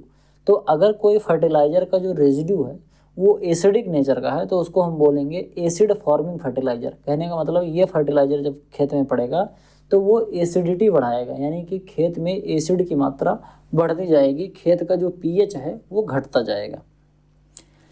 It should be applied to alkaline soil, जिसका पीएच ज़्यादा होता है उस खेत में एसिडिक फार्मिंग फर्टिलाइजर को डाला जाता है, जिससे कि धीरे धीरे वो पीएच को घटाता चला आए, तो जो एल्कलाइन सॉइल है वो धीरे धीरे न्यूट्रल सॉइल बन जाए। The amount of CaCO3 calcium carbonate required to neutralise the acidic residue of an acidic farming fertiliser is called equivalent acidity. ध्यान से समझना, इक्विवेलेंट एसिडिटी क्या होती है। जैसे मैंने मान लिया यहाँ फर्टिलाइजर बोला और दूसरा बोला इक्विवेलेंट एसिडिटी। ध्यान से समझना, हमने मान लो कि कोई एक ऐसा फर्टिलाइजर है जो कि एसिडिक नेचर का है, उसको हमने अपने खेत में डाल दिया तो हमारी जो मिट्टी होगी वो एसिडिक होगी। अब उस एसिडिक मिट्टी को न्यूट्रलाइज करने के लिए, कि मिट्टी का पीएच घटे ना, उसको हमें न्यूट्रलाइज करने के लिए क्या करना पड़ेगा, एक कैल्शियम कार्बोनेट डालना पड़ेगा। ये कैल्शियम कार्बोनेट क्या करेगा, मिट्टी के पीएच को मेंटेन करेगा, यानी कि मिट्टी का पीएच घटेगा नहीं। मतलब मिट्टी का पीएच घटने का मतलब कि एसिडिटी बढ़ रही है। जब पीएच घटता है तो एसिडिटी बढ़ती है, और पीएच जब बढ़ता है तो एसिडिटी घटती है और बेसिडिटी बढ़ती है, एल्कलाइनिटी बढ़ती है। तो हमने मान लो कि 100 किलोग्राम अमोनियम नाइट्रेट डाल दिया, ठीक। अब 100 किलोग्राम अमोनियम नाइट्रेट डालने के बाद जितना एसिडिटी बढ़ेगी उसको ओवरकम करने के लिए, उसको बराबर करने के लिए हमको क्या करना पड़ेगा, 60 किलो कैल्शियम कार्बोनेट डालना पड़ेगा। ध्यान से समझना, हमने अमोनियम नाइट्रेट डाल दिया 100 किलो, अब उसने जितना एसिडिटी बढ़ाई मिट्टी की उसको ओवरकम करने के लिए, उसको फिर से न्यूट्रलाइज करने के लिए हमको 60 किलो कैल्शियम कार्बोनेट डालना पड़ेगा, CaCO3। यही होता है इक्विवेलेंट एसिडिटी। अमोनियम नाइट्रेट में 60%, urea 80%, ammonium phosphate 86%, ammonium sulphate nitrate 93%, ammonium sulphate 110 और अमोनियम क्लोराइड 128। ये इतना होता है अमाउंट की, इतना हम डालेंगे तो ये फिर जो इसको हमने डाल के बर्बाद किया है वो सुधरेगा। एल्कलाइन फार्मिंग या फिर basic fertiliser, the fertiliser which leave an alkaline residue. Alkaline residue होता है, उसको क्या करेंगे, इसमें जैसे मान लो ऐसा फर्टिलाइजर है जिसको हमने खेत में डाला और उसका जो रेजिडुअल इफेक्ट है वो एल्कलाइन है, बोले तो सॉइल का पीएच ये बढ़ाएगा, मृदा को क्षारीय बनाता जाएगा। इसमें आता है कैल्शियम नाइट्रेट, इसको इक्विवेलेंट एसिडिटी करने के लिए 21 किलोग्राम डालना पड़ेगा, क्या, acidic soil. It should be applied in, ये जो होता है एल्कलाइन फार्मिंग बेसिक फर्टिलाइजर जो होता है, इसको एसिडिक सॉइल में हम लोग डालते हैं। इसकी इक्विवेलेंट एसिडिटी 21 होती है, सोडियम नाइट्रेट की 29 होती है, डाई कैल्शियम फॉस्फेट की 25 होती है और कैल्शियम साइनामाइड की 63 होती है। ये कैल्शियम साइनामाइड की जो इक्विवेलेंट बेसिडिटी है, ये कई बार एग्जाम में पूछी गई है, तो इसको ज़रूर ध्यान रखिएगा कि कैल्शियम साइनामाइड जो होता है वो 63% इसकी इक्विवेलेंट बेसिडिटी होती है। अब नाइट्रोजनस फर्टिलाइज़र जो होते हैं, take the foremost place among fertiliser, सबसे ज़्यादा भारत में लगभग 70% 80% जितने भी हम केमिकल फर्टिलाइज़र यूज करते हैं उसमें से 80% केवल और केवल यूरिया होता है। 20% में बाकी दुनिया भर के जितने फर्टिलाइज़र हैं वो सब आएंगे और 80% केवल और केवल यूरिया होता है। अगर हमने केमिकल फर्टिलाइज़र अपने खेत में डाला है, तो अगर हमने 100 किलोग्राम केमिकल फर्टिलाइज़र डाला है तो उसमें लगभग 80 किलो तो केवल यूरिया ही होगा। बाकी 20 किलो में DAP, सल्फर और जिंक, पोटास, ये सभी चीज़ें होंगी। इसके साथ साथ अगर हम बात करें, this type of fertiliser is divide into different group according to the manner in which nitrogen combines with other element. अब जो नाइट्रोजनस फर्टिलाइजर होते हैं ये किसी दूसरे एलिमेंट के साथ किस तरीके से कंबाइन होते हैं उसके हिसाब से नाइट्रोजनस फर्टिलाइजर को कई भागों में बांटा गया है। These groups of nitrate form, ammoniacal form, chemical compound that contain both nitrate या अमोनिकल फॉर्म या फिर एमाइड फॉर्म। ध्यान से समझना, जो नाइट्रोजन होता है वो पौधों को या तो नाइट्रेट फॉर्म में मिलेगा या तो अमोनिकल फॉर्म में मिलेगा। जैसे मैंने बताया था कि जो न्यूट्रिएंट होते हैं वो या तो ऑर्गेनिक फॉर्म में, प्लांट को जो न्यूट्रिएंट मिलते हैं वो ऑर्गेनिक फॉर्म में नहीं मिलते हैं। न्यूट्रिएंट को ऑर्गेनिक फॉर्म से इनऑर्गेनिक फॉर्म में बदला जाता है माइक्रो ऑर्गेनिज्म के द्वारा, और वही इनऑर्गेनिक जो फॉर्म होता है न्यूट्रिएंट का वही पौधों को उपलब्ध होता है। अब जब नाइट्रोजन की हम बात करें तो नाइट्रोजन जो होता है जब ये ऑर्गेनिक फॉर्म से इनऑर्गेनिक फॉर्म में कन्वर्ट होता है तो ये दो फॉर्म में आता है, या तो नाइट्रेट फॉर्म में बन जाएगा या तो अमोनियम फॉर्म में बन जाएगा। अब अगर ये नाइट्रेट फॉर्म में बना तो किस तरीके से होगा, अमोनियम फॉर्म में हुआ तो किस तरीके से होगा, अगर ये दोनों तरीके से मिल गया तो किस तरीके से होगा, या फिर एमाइड फॉर्म में। ये पौधों को कई तरीके से मिलता है, कई बार नाइट्रेट फॉर्म में मिलेगा, कई अमोनियम फॉर्म में मिलेगा। जैसे जो यूरिया है उसमें नाइट्रेट फॉर्म में नाइट्रोजन मिलता है और अमोनियम नाइट्रेट जो उसमें अमोनियम फॉर्म में मिलता है। इस तरीके से जो फर्टिलाइज़र हैं अलग अलग तरीके के उसमें अलग अलग तरीके से मिलता है। जैसे the nitrogen presence in form of nitrate, जिसको हम NO-3 बोलते हैं। This nitrogen is highly mobile in soil and immediately available to plant. ये प्लांट को बहुत जल्दी मिल जाता है। Hence it is usually suitable for top and side dressing, यानी खड़ी फसल में जब हमको डालना होता है तो हम प्रेफर करते हैं कि नाइट्रेट फर्टिलाइजर ही डालें। Due to high solubility and mobility it is subjected to leaching. लेकिन इसकी एक प्रॉब्लम भी होती है कि ये लीचिंग भी हो जाती है, यानी कि मिट्टी में, पानी में ये मिल जाएगा और पानी जब नीचे जाएगा तो उसके साथ साथ ये न्यूट्रिएंट भी चला जाएगा वाटर लॉगिंग कंडीशन में। In water logged soil there is denitrification, जिसको माइक्रोबियल रिडक्शन ऑफ NO3 बोलते हैं। It increase alkalinity of soil, hence should be use acidic soil. जो नाइट्रेट फर्टिलाइजर होती है उसको एसिडिक सॉइल में ज़्यादा यूज किया जाता है क्योंकि ये बहुत ज़्यादा मोबाइल होता है और लीचिंग इसकी बहुत ज़्यादा होती है, इसलिए इसको थोड़ा सा ऐसे डाला जाता है कि तुरंत ही पौधे को मिल जाए। ये पौधों को बहुत आसानी से मिल जाता है, हमने जैसे खेत में डाला और ये इमीडिएटली ये पौधों को मिलना स्टार्ट हो जाता है। जैसे अब नाइट्रेट फर्टिलाइजर कौन कौन से आते हैं, जैसे सोडियम नाइट्रेट है। सोडियम नाइट्रेट जो होता है इसके अंदर नाइट्रोजन जो होता है वो 15.6% पाया जाता है। किस फर्टिलाइजर में कौन सा एलिमेंट कितने % में पाया जाएगा ये जरूर याद कर लेना, कई बार एग्जाम में ये पूछा जाता है। जैसे मैंने बताया कि नाइट्रोजन पौधों को 2-3 तरीके से प्रोवाइड होता है, नाइट्रेट फॉर्म में, अमोनिकल फॉर्म में, एमाइड फॉर्म में, और नाइट्रेट और अमोनिकल दोनों फॉर्म में, यानी कि कुल मिला के 4 तरीके बन जाते हैं। तो सोडियम जो नाइट्रेट होता है इसमें नाइट्रेट फॉर्म में नाइट्रोजन मिलता है जिसमें 15.6% नाइट्रोजन होता है। कैल्शियम नाइट्रेट में 15.5% नाइट्रोजन होता है और लगभग 19.5% इसके अंदर कैल्शियम पाया जाता है। पोटेशियम नाइट्रेट के अंदर जो नाइट्रोजन होता है वो 13% होता है और पोटास लगभग 45% के आसपास पाया जाता है। अब हम बात करते हैं अमोनिकल फर्टिलाइज़र के बारे में।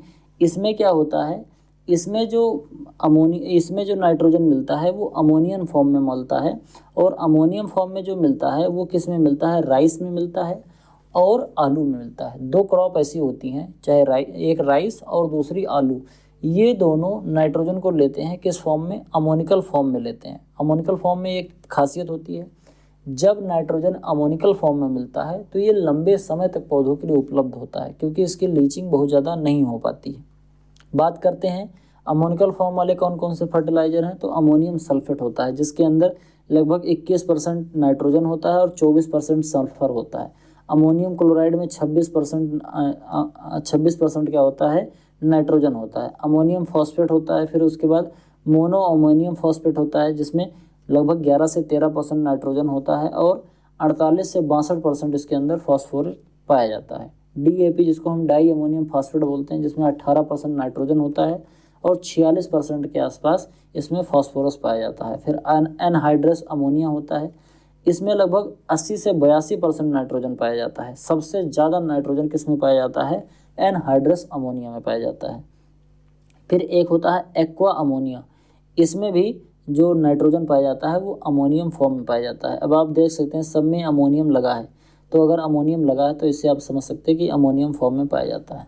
फिर आगे फर्टिलाइजर कंटेनिंग बोथ नाइट्रोजन और नाइट्रेट और अमोनिया, जैसे अमोनियम नाइट्रेट, इसमें 30 से 33% नाइट्रोजन होता है, जिसमें से 50% नाइट्रेट फॉर्म में मिलता है और 50% अमोनिकल फॉर्म में मिलता है। कैल्शियम अमोनियम नाइट्रेट, जिसमें 26% नाइट्रोजन होता है और 10% इसमें कैल्शियम होता है, जिसमें हाफ नाइट्रोजन तो किस में मिलता है, अमोनिकल फॉर्म में मिल जाएगा, यानी कि 13% नाइट्रोजन अमोनिकल फॉर्म में मिलेगा और 13% नाइट्रोजन नाइट्रेट फॉर्म में मिलेगा। इसके बाद है अमोनियम सल्फेट नाइट्रेट, जिसमें ऐसे समझिए कि ये मिक्सचर होता है अमोनियम नाइट्रेट का और अमोनियम सल्फेट का। ये जो होता है अमोनियम सल्फेट नाइट्रेट, ये अमोनियम नाइट्रेट और अमोनियम सल्फेट का मिक्सचर होता है, जिसके अंदर 26% नाइट्रोजन होता है और 3/4 पार्ट इसका जो होता है वो अमोनिकल फॉर्म में मिलता है और 1/4 पार्ट इसका किस में मिलता है, लगभग जो 6.5% होता है, ये किस में मिलेगा, ये नाइट्रेट फॉर्म में मिलेगा। कहने का मतलब फर्टिलाइज़र जो 26% इसके अंदर नाइट्रोजन होता है, उसमें से लगभग 6.5% जो नाइट्रोजन होगा वो अमोनिकल फॉर्म में मिलेगा। बाकी किस में मिलेगा, 3/4% फर्टिलाइज़र अमोनिकल फॉर्म में मिलेगा और 1/4 जो होता है वो किस फॉर्म में मिलेगा, वो मिलेगा आपका नाइट्रेट फॉर्म में। एक बार फिर से मैं बता दे रहा हूँ, टोटल 26% नाइट्रोजन है, 26% में 3/4% जो नाइट्रोजन होगा वो अमोनिकल फॉर्म में मिलेगा। 1/4% जो नाइट्रोजन बचा, जो जिसकी वैल्यू होती है लगभग 6.5%, 6.5% नाइट्रेट फॉर्म में मिलेगा। अगर 6.5% नाइट्रेट फॉर्म में मिल गया तो लगभग 19.5% किस में मिलेगा, 19.5% अमोनिकल फॉर्म में मिलता है। ठीक, तो ये जरूर याद कर लेना कि किस में कितना परसेंट नाइट्रोजन पाया जाता है और कौन कितना परसेंट किस फॉर्म में देता है। और बाकी जो नाइट्रोजन होता है वो 11.2% इसके अंदर सल्फर भी होता है, 12.1% इसके अंदर सल्फर भी पाया जाता है। अब आगे बात करते हैं एमाइड फर्टिलाइज़र। अभी मैंने बताया था अमोनिकल फर्टिलाइज़र और उसके बाद नाइट्रेट फर्टिलाइज़र और नाइट्रेट अमोनिकल दोनों फर्टिलाइज़र, और अब हम बात करते हैं एमाइड फर्टिलाइज़र। ये सभी जो फर्टिलाइज़र मैं बता रहा हूँ ये सभी फर्टिलाइज़र नाइट्रोजन के फर्टिलाइज़र हैं। यूरिया की बात करते हैं, ये एमाइड फर्टिलाइज़र होता है और सबसे ज़्यादा इसी को डाला जाता है। इसके अंदर 46% नाइट्रोजन पाया जाता है, वाटर में बहुत अच्छे तरीके से सॉल्युबल होता है और इसकी लीचिंग बहुत तेज़ी से होती है। इसीलिए जब पानी हो खेत में तो नहीं डालना चाहिए, क्योंकि लीचिंग से बहुत ज़्यादा यूरिया का नुकसान होता है। फिर उसके बाद कैल्शियम साइनामाइड, ये भी एक तरीके का एमाइड फर्टिलाइज़र होता है, जिसमें लगभग 20.6% के आसपास नाइट्रोजन पाया जाता है और ये ग्रेस वाइट पाउडर का आता है, ये कैल्शियम साइनामाइड। ठीक, इसके बाद फॉस्फेटिक फर्टिलाइज़र जो होते हैं उनके बारे में बात कर लेते हैं। Phosphatic fertiliser are the chemical substance that contain the nutrient phosphorus in absorbable form. ये एब्जॉर्बेबल फॉर्म में होता है फॉस्फोरस फर्टिलाइज़र। इसमें क्या क्या आता है, फॉस्फोरस जो होता है वो दो तरीके से पौधों को मिलता है, एक तो होता है HPO4 और एक होता है H2PO4, दो फॉर्म में मिलता है। जैसे मैंने बताया कि नाइट्रेट फॉर्म में और अमोनिकल फॉर्म में नाइट्रोजन मिलता है पौधों को, दो फॉर्म में। इसी तरीके से जो फॉस्फोरस होता है वो भी पौधों को दो फॉर्म में मिलता है, एक H2PO4 और एक मिलता है HPO4। इन दो तरीके से ये इनऑर्गेनिक फॉर्म में जब कन्वर्ट होगा तो चाहे HPO4 बने और चाहे H2PO4 बने, यही दोनों पौधे अब्जॉर्ब कर पाते हैं। According to the solubility the phosphatic fertiliser are divide into 3 groups.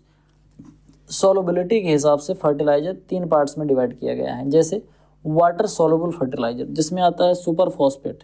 Super phosphate 2 तरीके का होता है, जैसे सिंगल सुपर फॉस्फेट जिसमें 12% 16 एंड 12% सल्फर होता है, 16% इसमें सुपर होता है और सल्फर कितना होता है 12%। ट्रिपल सुपर फॉस्फेट के अंदर कितना होता है 44% इसमें फॉस्फोरस पाया जाता है और 1 से 1.5% इसके अंदर सल्फर पाया जाता है। जैसे बात करते हैं 16 दूनी 32, 16 तीन 48।